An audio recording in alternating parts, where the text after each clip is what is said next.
Hello everyone, আসসালামু আলাইকুম। তোমাদের সবাইকে ওয়েলকাম করতেছি আমাদের ফিজিক্স র্যাপিড রিভিশন সিরিজের জ্যামিতিক আলোক বিজ্ঞানের এই ক্লাসটাতে। মাত্র 88 মিনিটে আমরা এই অধ্যায়ের যত বেসিক যত টাইপের সিকিউ আছে সবকিছু একদম খুব সুন্দর করে কভার করে দিব।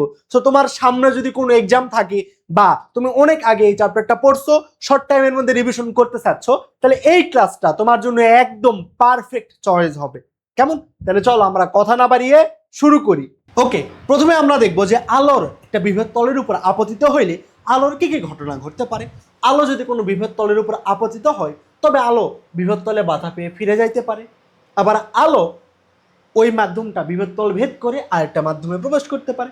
আবার বৃহৎ তলে আলোর কিছুটা শোষণও করতে পারে।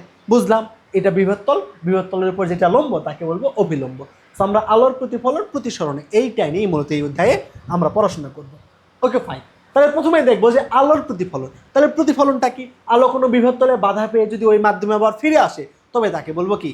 আলোর প্রতিফলন। ক্লিয়ার? তাহলে আলোর প্রতিফলন কাকে বলবো? আলো কোনো বৃহৎ তলে বাধা পেয়ে যদি ঠিক ওই মাধ্যমে ফিরে আসে তবে তাকে বলবো আলোর প্রতিফলন।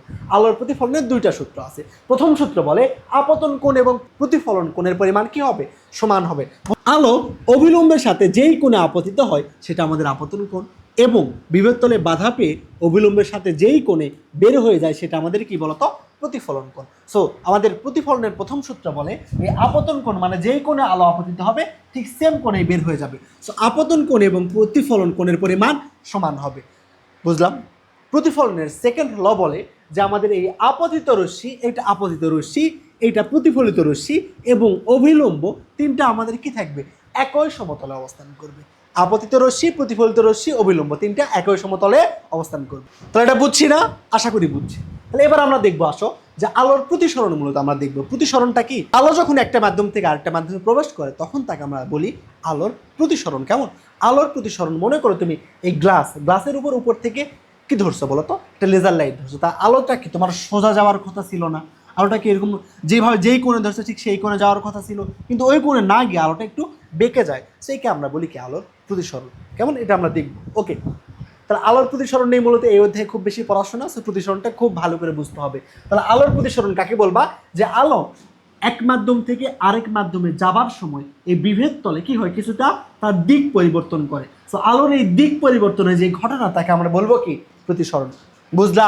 আলো আমাদের যখন বিভেদ তলের উপর আপতিত হয়, বিভেদ তলের উপরে যে আপতিত হয়ে আলোর তো সোজা যাওয়ার কথা ছিল, কিন্তু সোজা না গিয়ে সে কি করে? দিক পরিবর্তন করে। তো আলোর এই দিক পরিবর্তনের যে ঘটনা তাকে আমরা বলবো কি? প্রতিসরণ। বুঝছো? সো বলবা, সংজ্ঞাতে কি বলবা? দেখো, আলো যখন এক মাধ্যম থেকে অন্য মাধ্যমে প্রবেশ করে তখন মাধ্যম দ্বয়ের বিভেদ তলে আলো কি করে? বেঁকে গিয়ে প্রবেশ করে। সো আলোর এই দিক পরিবর্তনের ঘটনাকে বলবা আলোর প্রতিসরণ। ক্লিয়ার? সো প্রতিসরণের আমাদের দুইটা সূত্র আছে। প্রতিসরণের কয়টা সূত্র আছে বলতো? দুইটা সূত্র। প্রথম সূত্র কি বলে? এবার আমাদের এই যে আপতিত রশ্মি, এইটা আমাদের প্রতিসরিত রশ্মি, আপতিত রশ্মি, প্রতিসরিত রশ্মি এবং অবিলম্ব তিনটা একই তলের উপর অবস্থান করবে। এটা প্রথম সূত্র বলে প্রতিসরণের। দ্বিতীয় সূত্র কি বলে? এটা খুবই গুরুত্বপূর্ণ, যে নির্দিষ্ট বর্ণের কোনো আলো যদি এক মাধ্যম থেকে আরেক মাধ্যমে প্রবেশ করে তবে আপতন কোণের সাইন এবং প্রতিফলন কোণের সাইনের অনুপাত একটা ধ্রুবক হবে, যাকে আমরা বলবো প্রতিসরাঙ্ক। দ্বিতীয় সূত্রকে আমরা স্নেলের সূত্র বলতে পারি, যে কি? নির্দিষ্ট বর্ণের আলো এক মাধ্যম থেকে আরেক মাধ্যমে প্রবেশ করার সময় আপতন কোণের সাইন এবং প্রতিসরণ কোণের সাইনের অনুপাত একটা ধ্রুবক হবে, যাকে আমরা কি বলবো বলতো? যাকে আমরা বলবো যে প্রতিসরাঙ্ক। এটা স্নেলের সূত্র বা আমাদের আলোর প্রতিসরণের দ্বিতীয় সূত্র, যে আপতন কোণ কত বলতো? আই। আপতন কোণ কত? আই। প্রতিসরণ কোণ কত? আর। সো আপতন কোণের সাইন মানে সাইন আই, প্রতিফলন কোণের সাইন মানে sine R. So sine I এবং সাইন আর এর অনুপাত একটা ধ্রুবক হবে। এটা আমাদের প্রতিসরণের সেকেন্ড ল বা স্নেলের সূত্র থেকে পাই। এই ধ্রুবকটাকে আমরা বলবো প্রতিসরাঙ্ক। কি বলবো? প্রতিসরাঙ্ক বলবো। এবং কোন মাধ্যমের প্রতিসরাঙ্ক হবে? আলো যেই মাধ্যমে প্রবেশ করবে সেই মাধ্যমের প্রতিসরাঙ্ক। আলো যদি এই মাধ্যম থেকে এই মাধ্যমে প্রবেশ করে তবে এই ধ্রুবকটা হবে যে মাধ্যমে প্রবেশ করতেছে তার প্রতিসরাঙ্ক। যদি আলো বি মাধ্যমে প্রবেশ করে তো বি মাধ্যমের প্রতিসরাঙ্ক মিউ বি। সো তখন আমরা লিখতে পারবো যে sine I by sine R equal to mu B. বুঝছে কি বুঝি নাই? আরো সহজভাবে এই সূত্রটা আমরা ম্যাথের জন্য অ্যাপ্লাই করবো না। এই সূত্রটা ম্যাথের জন্য অ্যাপ্লাই করতে গেলে তুমি কনফিউজ হবা।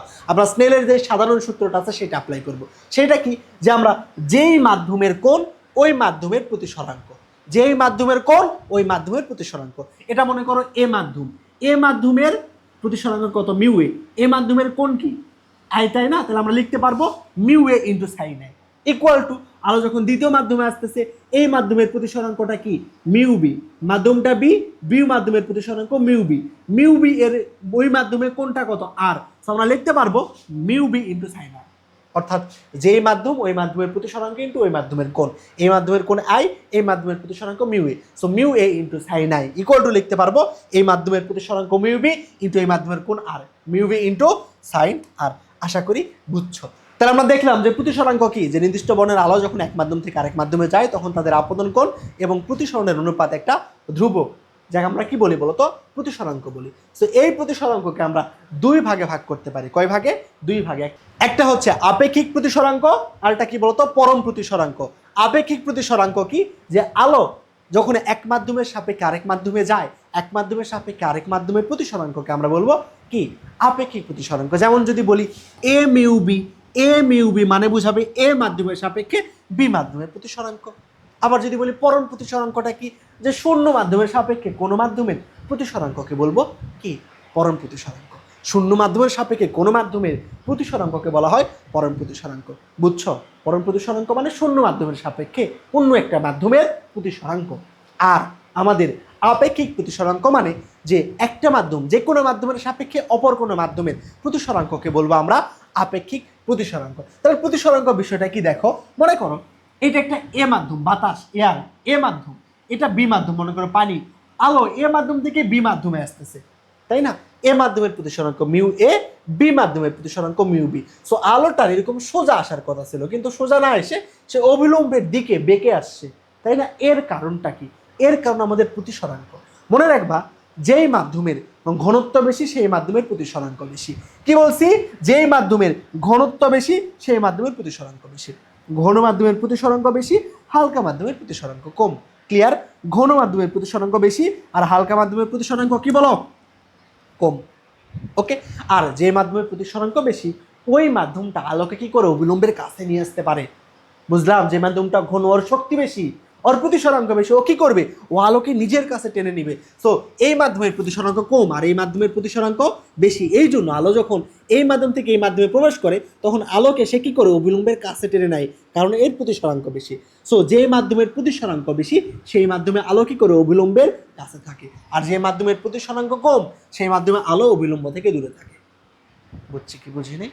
আশা করি বুঝছি। খুবই সিম্পল কথা। অর্থাৎ যে মাধ্যম ঘন সেই মাধ্যমে আলো অবিলম্বের কাছে থাকবে, আর যে মাধ্যম হালকা সেই মাধ্যমে আলো অবিলম্ব থেকে দূরে থাকবে। খুবই সহজ কথা। তাহলে আলো এ থেকে বিতে আসতেছি, তাহলে আমরা স্নেলের সূত্র অনুযায়ী লিখতে পারি sine I by sine R equal to A এর সাপেক্ষে বি এর প্রতিসরাঙ্ক এ মিউ বি। আলো যদি এ থেকে বিতে আসে তবে আমরা লিখতে পারবো sine I by sine R equal to A mu B. যেখান থেকে যেখানে আসতেছে, এ মাধ্যম থেকে বিতে আসতেছে, সো লিখবো এ মিউ বি। কি লিখবো? এ থেকে বিতে আসতেছে তাই A mu B. A mu B মানে এ এর সাপেক্ষে বি এর প্রতিসরাঙ্ক। এ মিউ বি মানে কি? এ এর সাপেক্ষে বি এর প্রতিসরাঙ্ক। বুঝছো? এখন তোমাকে যদি বলি ভাই আমাকে বলবা যে মিউ বি সি, বলো তো মিউ বি সি মানে কি বোঝাবে? যে বি এর সাপেক্ষে সি এর প্রতিসরাঙ্ক, মানে যে পরে থাকে তার প্রতিসরাঙ্ক, মানে যে পরে থাকে সে তার প্রতিসরাঙ্ক। বুঝছো? এ মিউ বি এর সাপেক্ষে বি এর প্রতিসরাঙ্ক। এখন এই এ মিউ বি সমান লিখতে পারবো mu B divided by mu A. A mu B সমান লিখতে পারবো mu B divided by mu A. অর্থাৎ মনে রাখবা যার প্রতিসরাঙ্ক সেইটা উপরে। এ মিউ বি মানে কার প্রতিসরাঙ্ক? বি এর প্রতিসরাঙ্ক, তাই বিটা উপরে আর এটা নিচে। ক্লিয়ার? বুঝছো? আর পরম প্রতিসরাঙ্ক মানে শূন্য মাধ্যমের সাপেক্ষে বি এর প্রতিসরাঙ্ক, যার প্রতিসরাঙ্ক সেটা উপরে, বি এর প্রতিসরাঙ্ক মিউ বি উপরে, এটা কি শূন্য মাধ্যমের প্রতিসরাঙ্ক, সো মিউ শূন্য নিচে। আর শূন্য মাধ্যমের প্রতিসরাঙ্কের মান সর্বদা কত হয়? 1। মনে রাখবা শূন্য মাধ্যম বা বাতাস মাধ্যমের প্রতিসরাঙ্ক সর্বদা কত হবে? 1 হবে। ক্লিয়ার? যদি এখন বলি ভাইয়া এ মিউ টু সমান কি হবে? এ মিউ টু মানে প্রথম মাধ্যমের সাপেক্ষে দ্বিতীয় মাধ্যমের প্রতিসরাঙ্ক সমান লিখতে পারবো মিউ টু বাই মিউ 1। ওকে, চলো আমরা পরের টপিক দেখি। যে তাহলে আমরা আলো এ মাধ্যম থেকে বি মাধ্যমে আসতেছে, এটা মনে করো হালকা মাধ্যম বাতাস আর এটা পানি। কেমন? এ মাধ্যমে আলোর প্রতিসরাঙ্ক মিউ এ, এ মাধ্যমে আলোর বেগ সি এ মাধ্যমে আলোর তরঙ্গ দৈর্ঘ্য ল্যামডা এ। এখন আলো যদি শূন্য মাধ্যম থেকে পানিতে আসে তবে আলোর বেগ কি সেম থাকবে? না, কখনোই না। আলোর তরঙ্গ দৈর্ঘ্য সেম থাকবে না, কখনোই থাকবে না। তুমি যদি বাতাসের মধ্যে, তুমি এমনি রাস্তার মধ্যে যে পরিমাণে দৌড়াইতে পারবা, তোমাকে যদি বলি 1 বুক পরিমাণে পানি আছে, তার মধ্যে তুমি সেমি বেগে দৌড়ায় পারবা না, তাহলে আলো পারবে না। তাহলে শূন্য মাধ্যম আলোর বেগ যাহা, পানিতে আলোর বেগ তাহা হবে না। অর্থাৎ মাধ্যম যদি চেঞ্জ হয়, আলোর বেগেরও পরিবর্তন হবে। মাধ্যম চেঞ্জ হইলে আলোর তরঙ্গ দৈর্ঘ্যেরও পরিবর্তন হবে। আমাকে এখন বলবা, মাধ্যম যদি চেঞ্জ হয়, আলোর বর্ণের কি পরিবর্তন হইতে পারে? না, অর্থাৎ ফ্রিকোয়েন্সি সেম। মাধ্যম চেঞ্জ হইলে আলোর বর্ণ তো চেঞ্জ হইতে পারে না, এমন তো হওয়া সম্ভব না। ভাই সবুজ আলো আসছে বাতাস থেকে, পানিতে এসে সেটা লাল হয়ে গেছে, হওয়া সম্ভব না। সো আলোর আমাদের বর্ণ ফিক্স থাকবে, কিন্তু তার তরঙ্গ দৈর্ঘ্য এবং বেগ কি হইতে পারে? চেঞ্জ হইতে পারে। ওকে, তাহলে বি মাধ্যমে আসলে বি মাধ্যমের প্রতিসরাঙ্ক মিউ বি, বি মাধ্যমের বেগ সিবি, বি মাধ্যমের তরঙ্গ দৈর্ঘ্য ল্যামডা বি। বুঝলাম? বি মাধ্যমের প্রতিসরাঙ্ক বেশি, তাই আলো কি করতেছে বলতো? আলো সোজা আসার কথা ছিল, না এসে অবিলম্বের কাছে আসতেছে। আবার যদি এমন ঘটনা ঘটে, এই বি মাধ্যম থেকে এ মাধ্যমের দিকে যদি যাই, তাহলে কি হবে? এ মাধ্যমের প্রতিসরাঙ্ক কম, তাই আলোটা অবিলম্ব থেকে দূরে সরে যাবে। ওকে, বুঝছি। আর যে মাধ্যমের প্রতিসরাঙ্ক কম, সেই মাধ্যমের আলোর বেগটা বেশি। ওকে, মনে থাকবে? আশা করি মনে থাকবে। তাহলে এ মিউ বি, এর সাপেক্ষে বি এর প্রতিসরাঙ্ক সমান কি লিখতে পারবা? Mu B divided by mu A. যার প্রতিসরাঙ্ক সেটা উপরে, mu B by mu A. বাকিগুলা উল্টা, বাকিগুলা কি উল্টা? কেমন? কারণ কি বললাম? যার প্রতিসরাঙ্ক বেশি সেই মাধ্যমে কি আলোর বেগটা কম। যে মাধ্যমে প্রতিসরাঙ্ক বেশি, প্রতিসরাঙ্কের সাথে বেগের সম্পর্ক বাস্তানুপাতিক। সো যে মাধ্যমে প্রতিসরাঙ্ক বেশি, ওই মাধ্যমের আলোর বেগ কম। তাহলে এখানে মিউ বি হইলে বাস্তানুপাতিক সম্পর্ক মিউ এর সাথে সি, তাহলে মিউ বি উপরে হইলে সি বি নিচে, মিউ এ নিচে হইলে সি এ উপরে। কেমন? আবার আমরা জানি আলোর সাথে তরঙ্গ দৈর্ঘ্যের সম্পর্ক কেমন বলতো? দেখো, এই যে আমাদের বেগের সাথে তরঙ্গ দৈর্ঘ্যের সম্পর্ক সমানুপাতিক, তাই সি এ উপরে হয় ল্যামডা এ উপরে, সি বি নিচে হয় ল্যামডা বি নিচে। সহজে মনে রাখবা, এ মিউ বি সমান mu B by mu A, বাকি সম্পর্ক সবগুলা বাস্তানুপাতিক। ওকে, ফাইন। এবার আমরা একটা ম্যাথ দেখি, খুবই সুন্দর এবং সহজ ম্যাথ। বলতেছে বায়ুতে আলোর বেগ মানে কি? সি এর মান দেওয়া আছে, এ মাধ্যম ইয়ারে আলোর বেগ। এরপর বায়ুর সাপেক্ষে কাচের প্রতিসরাঙ্ক, বায়ুর সাপেক্ষে কাচ কার প্রতিসরাঙ্ক? যার প্রতিসরাঙ্ক সে পরে, অর্থাৎ এ মিউজি। বায়ুর সাপেক্ষে গ্লাসের প্রতিসরাঙ্ক 1.5 দেওয়া আছে। ওকে, এবার বলতেছে কাছে আলোর বেগ কত হবে, মানে কি সিজি, কাছে আলোর বেগ কত হবে বের করতে হবে। বের করে ফেলো। এ মিউজি সমান জানো ভাইয়া, mu G divided by mu A equal to লেখা যাবে আলোর সাথে বাস্তানুপাতিক সম্পর্ক equal to C A by C G. এ মিউজি এটার মান কি দেওয়া আছে? অবশ্যই দেওয়া আছে, ওই যে এই মিউজির মান 1.5। তুমি জানো সি এ শূন্য মাধ্যমে আলোর বেগ এত, তাহলে সিজির মানটা বের করো, ইজি বিজ, তাই না? ওকে, এবার দেখো যে পরপর সমান্তরাল কয়েকটা মাধ্যম যদি থাকে এবং সেই মাধ্যমে যদি যেই মাধ্যম থেকে আলো প্রবেশ করতেছে ঠিক সেম মাধ্যমে আলো যদি বের হয়ে যায়, অর্থাৎ নির্গমন হয়, তবে আমাদের এই যে আপতন কোণ যেটা, এই আই এবং এইটা সমান হয়ে যাবে। নির্গমন কোণ সমান হবে কখন?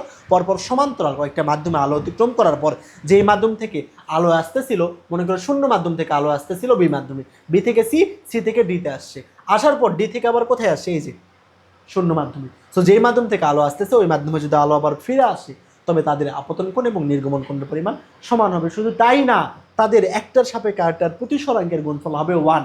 অর্থাৎ আলো এ থেকে বিতে আসতেছে এ মিউ বি, আবার বি থেকে সিতে আসতেছে বি মিউ সি, সি থেকে ডি আসলে সি মিউ ডি, আবার ডি থেকে বাতাসে আসতেছে সো ডি মিউ এ।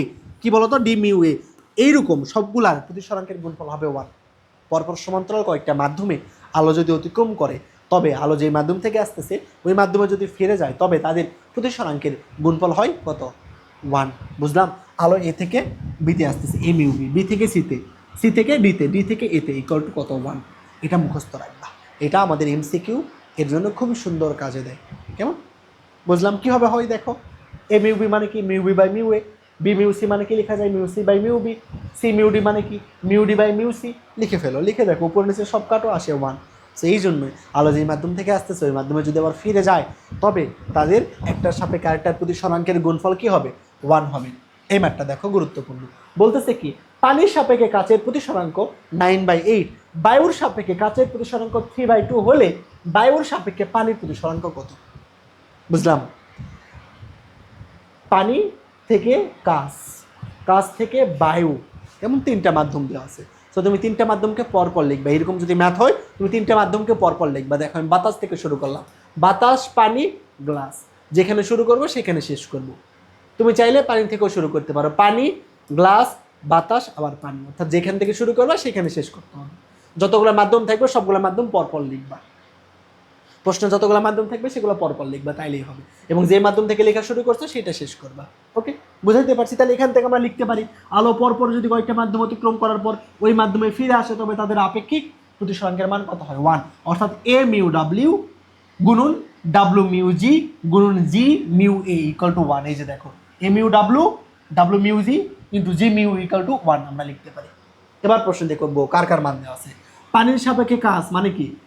মিউ ডাব্লু ইন্টু মিউজি, মানে দেখো ডাব্লু মিউজি মানে পানির সাপেক্ষে গ্লাসের প্রতিসরাঙ্ক 9/8 দেওয়া আছে। বায়ুর সাপেক্ষে কাজ মানে কি? এ মিউ জি 3/2। তাহলে বলতেছে বায়ুর সাপেক্ষে কার? পানি। তাহলে বায়ুর সাপেক্ষে পানির অর্থাৎ এ মিউ ডাব্লুর মান বের করতে বলছে। বুঝলাম? বায়ুর সাপেক্ষে পানি এ মিউ ডাব্লুর মান বের করতে বলছে। তাহলে এ মিউ ডাব্লুর মান বের করবো। ডাব্লু মিউজি এর মান দেওয়া আছে 9/8, জি মিউ এর মান দেওয়া আছে এই দেখো এ মিউ জি এর মান দেওয়া আছে 3.2। তাহলে আমাকে বলবা জি মিউ এ এর মান কত হবে? উল্টাটা না, বায়ুর সাপেক্ষে গ্লাসের প্রতিসরাঙ্ক 3/2 হইলে আমরা যদি এখন উল্টাটা চাই যে গ্লাসের সাপেক্ষে এখন বায়ুর প্রতিসরাঙ্ক কত, উল্টা হবে ওর উল্টা, মানে 1/3/2 বসাই দাও। তাহলে তুমি এমিউ ডাব্লুর মান পেয়ে যাবা কত? 4/3। বুঝলাম? জাস্ট ক্যালকুলেশন করো, আশা করি বুঝছি।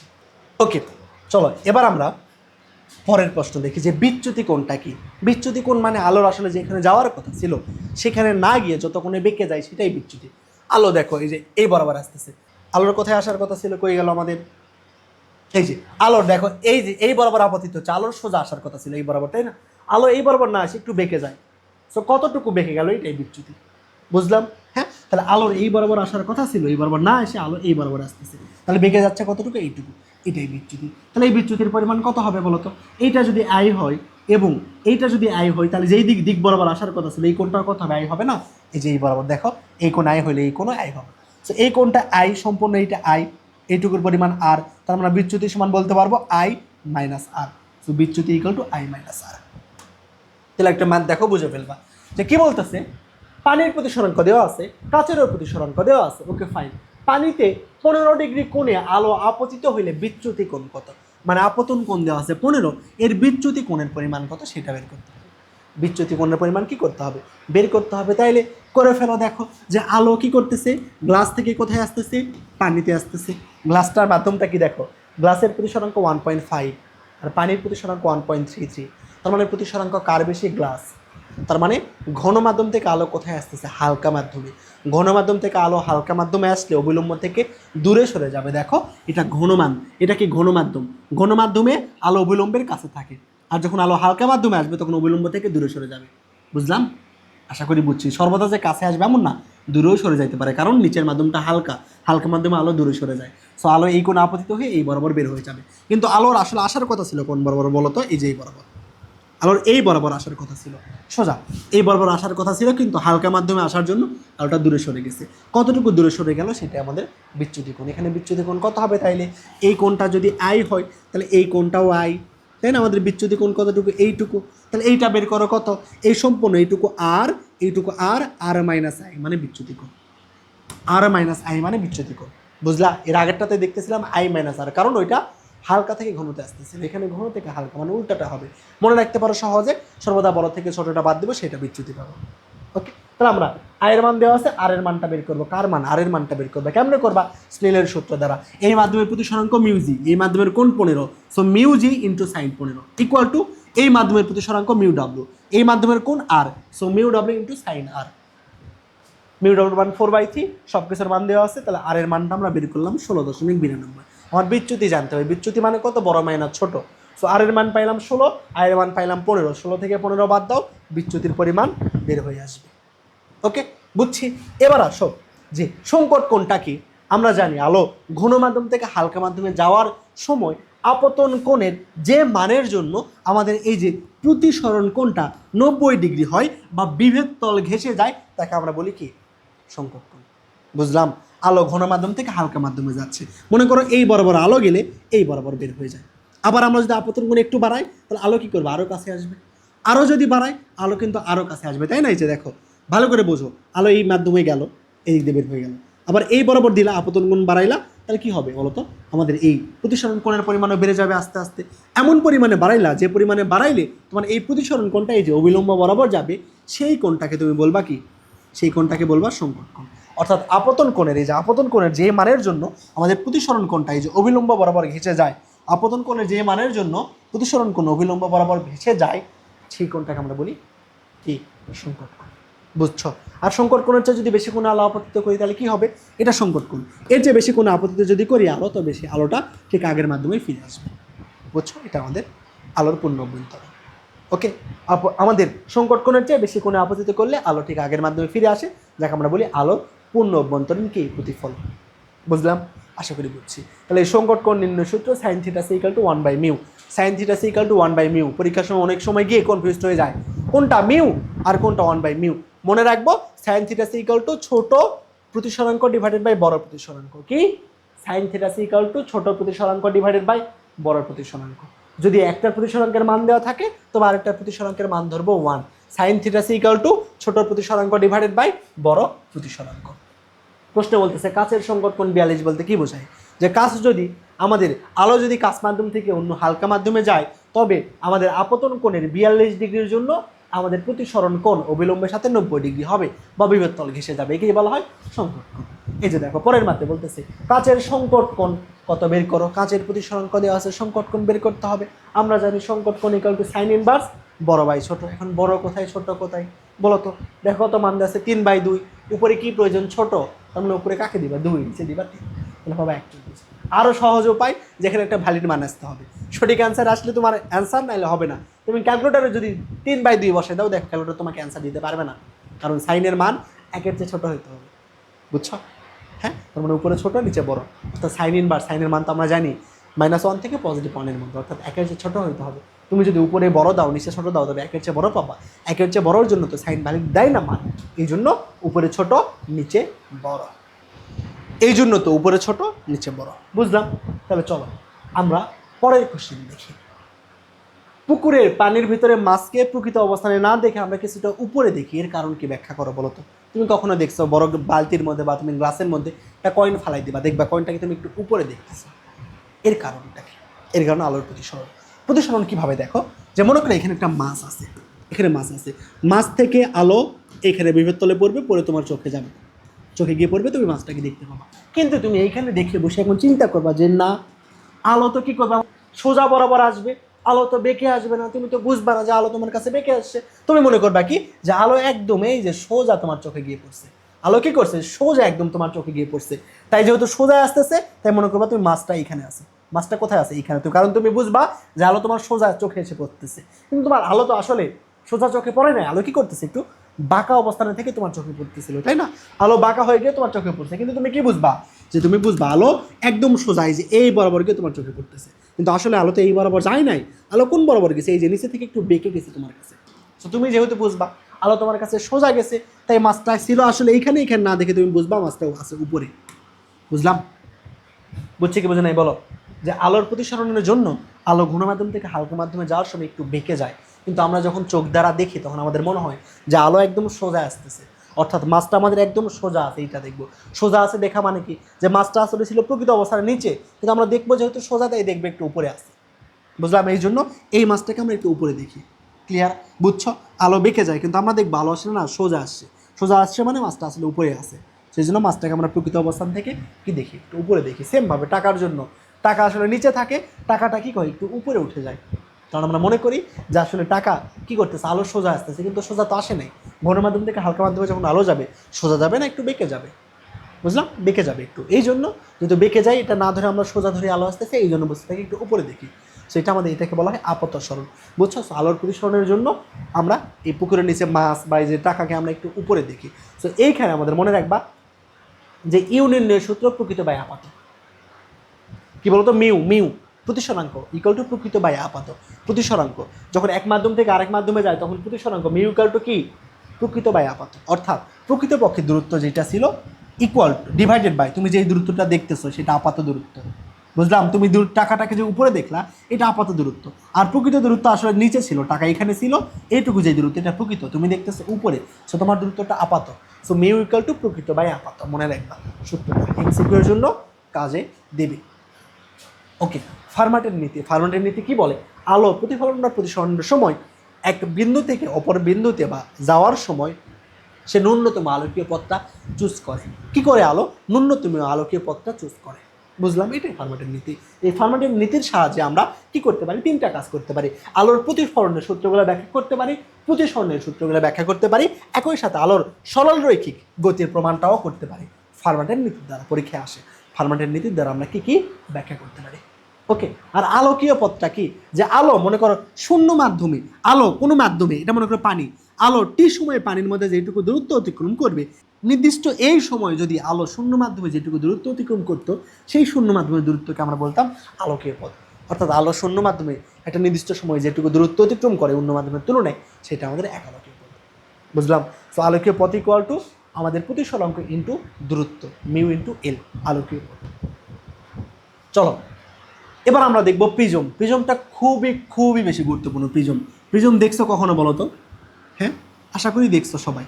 তোমাদের ল্যাবে, ফিজিক্স ল্যাবে প্রিজম থাকার কথা। ওকে, দেখো তাহলে প্রিজম না দেখে থাকলে এই যে দেখে ফেলো, ছবিতে দেখে ফেলো যে এটা একটা কি প্রিজম। এটা একটা আমাদের প্রিজম। কেমন? এই প্রিজমের ক্ষেত্রে দেখো তো কয়টা ত্রিভুজ আছে, আমাকে একটু খুঁজে বলো যে ভাই এখানে ত্রিভুজ কয়টা। এই প্রিজমে তুমি ত্রিভুজ কয়টা দেখতে পাচ্ছ বলো আমাকে? ত্রিভুজ কয়টা? নিশ্চয়ই বলবা ভাই যে সামনে একটা প্রিজম, এর সামনে একটা ত্রিভুজ, পিছনে একটা ত্রিভুজ, দুইটা ত্রিভুজ দেখতে পাচ্ছি। হ্যাঁ, প্রিজমে দুইটা ত্রিভুজ থাকে। তুমি ছোটোবেলায় ওই যে বাড়ি দাগাইতা মনে আছে, এই যেভাবে বাড়ি দাগাইতা, দেখো তো ঠিক এটা বাড়ির মতো না? হ্যাঁ, একটু লক্ষ্য করো উপরে এরকম বাড়ি দাগাইতা মনে আছে ছোটোবেলায়, ছবি দাগাইতা বাড়ি, সো বাড়ির মতো দেখতে কিন্তু এটা, তাই না? হ্যাঁ, বাড়ির মতো দেখতেছো। বাড়ির মতো হলে এখানে ত্রিভুজ কয়টা? এই যে সামনে একটা ত্রিভুজ, এই দেখো পিছনে একটা ত্রিভুজ, দুইটা ত্রিভুজ আছে। কয়টা ত্রিভুজ? দুইটা ত্রিভুজ। আর তল কয়টা? এই পাশে একটা তল, এই পাশে একটা তল এবং নিচে একটা তল। তার মানে তিনটা তল। আর ত্রিভুজ কয়টা? দুইটা। এই যে সামনে একটা ত্রিভুজ আর পিছনে একটা ত্রিভুজ, দুইটা ত্রিভুজ। তল কয়টা? এই যে এইটা একটা তল, এই যে এইটা একটা তল, এই নিচে একটা তল। তার মানে তিনটা তল, তাই না? তলগুলো দেখতে কেমন? আয়তাকার। সো তিনটা আয়তাকার তল থাকবে এবং দুইটা ত্রিভুজ থাকবে। আমরা বলবো প্রিজমটা কি? যে দুইটা ত্রিভুজ এবং তিনটা আয়তাকার তল বিশিষ্ট স্বচ্ছ প্রতিসারক মাধ্যমকে বলা হয় প্রিজম। মুখস্থ করতে হবে? করতে হবে না। দুইটা ত্রিভুজ এবং তিনটা আয়তাকার সমতল বিশিষ্ট আমাদের স্বচ্ছ প্রতিসারক মাধ্যমকে বলবো কি? প্রিজম। বুঝছো? তাহলে ত্রিভুজ কয়টা? এই যে একটা, দুইটা ত্রিভুজ থাকবে, এই পাশে একটা, ওই পাশে একটা ত্রিভুজ এবং তিনটা টোটাল তল থাকবে। ওকে, এবং এবং এবং দেখো এই যে এই যে ত্রিভুজের যে এই কোণটা, এই কোণটাকে আমরা বলবো প্রিজম কোণ। এই কোণটাকে কি বলবো? এই কোণটাকে বলবো প্রিজম কোণ। এই কোণটাকে আমরা বলবো প্রিজম কোণ। বুঝছো? আশা করি বুঝছো। ওকে, ফাইন। এরপরে তুমি আমাকে বলবা যে আমরা প্রিজমের মধ্যে যদি এরকম সাদা বর্ণের আলো আপতিত করি, তবে এটা বাতাস থেকে প্রিজমের মধ্যে কি করবে? আলো প্রবেশ করবে। হ্যাঁ, অবশ্যই করবে। তাহলে বাতাস থেকে আলো প্রিজমের মধ্যে প্রবেশ করবে, কি করবে? আলোটা একটু বেঁকে যাবে, তাই না? অবশ্যই বেঁকে যাবে। আলোটা কি করবে? বেঁকে যাবে। যাওয়ার পরে এই মাধ্যমে আপতিত হবে। কী করবে? এই মাধ্যমে আপতিত হবে। তার আগে তোমার এখান থেকে একটা অবিলম্ব জানতে হবে। অবিলম্ব কেমন হবে? এই যে এটা তলের উপর অবিলম্ব দাগাই ফেলবে, তলের উপর দুটো অবিলম্ব দাগাই ফেলবে। এই তলের উপরে এটা অবিলম্ব, পরে যে আরেকটা তল আছে তলের উপরে এটা অবিলম্ব। সো আলো প্রথমে এখানে আপতিত হইলো, হওয়ার পরে এই যে এখানে প্রতিফলিত হইলো, হওয়ার পরে এখানে এসে দেখতেছে আরেকটা মাধ্যম আছে। কি? আরেকটা মাধ্যম আছে। তাহলে ওই মাধ্যমে কি হবে? আবার আলো প্রতিসরিত হয়ে যাবে। তার আলো প্রতিসরিত হয়ে এই যে এই বরাবর বের হয়ে যাবে। কি বলতো? এই বরাবর বের হয়ে যাবে। বুঝলাম? হ্যাঁ, আলো প্রথমে আই কোণে আপতিত হইল, হয়ে এখানে R1 কোণে কি হইল? প্রতিফলিত হইল, হওয়ার পরে এই বিন্দুতে আবার আপতিত হইল। যদিও আপতনকে আমরা আই বলি, তবে প্রিজমের ভিতরের কোণগুলোকে আমরা বলবো আর। সো এই জন্য বলবো দ্বিতীয় মাধ্যমে আলো R2 কোণে, দ্বিতীয় মাধ্যমে আলো R2 কোণে প্রতিফলিত হয় এবং আলো অবশেষে আমাদের I2 কোণে নির্গমন হয়ে যায়। বুঝছো? এবং প্রিজমের ভিতরের যে প্রতিসরাঙ্ক তাকে বলবো মিউ। প্রিজমের ভিতরের প্রতিসরাঙ্ক কি বলবা? মিউ বলবা। ওকে, বুঝলাম? প্রিজমের ভিতরের প্রতিসরাঙ্ককে বলবা মিউ। শেষ। চলো তাহলে আমরা একটু দেখি এই রিলেটেড একটু সূত্রগুলো আমরা দেখে ফেলি। তুমি যদি হাতে দাগাইতে চাও ঘরে দাগাবা, যে দুইটা ত্রিভুজ দাগাবা, তাকে কানেক্ট করবা, তাহলে কি পাবা? একটা প্রিজম পাবা। এবং প্রিজমের এই যে এই মাঝখানে যে এইটা মাঝখানে মনে করি এটা হাত, এটা প্রিজম। উপরে যে রেখাকে আমরা বলবো প্রিজমের প্রান্তীয় রেখা বলবো। এবং এই কোণগুলোকে বলবো প্রিজম কোণ। এই কোণগুলোকে কি বলবা? প্রিজম কোণ। সো প্রিজম বোঝানোর জন্য এখন থেকে এরকম আমরা একটা ত্রিভুজ ব্যবহার করবো। কি ব্যবহার করবো? একটা ত্রিভুজ ব্যবহার করবো প্রিজম বোঝানোর জন্য। বুঝছি? আশা করি বুঝছি।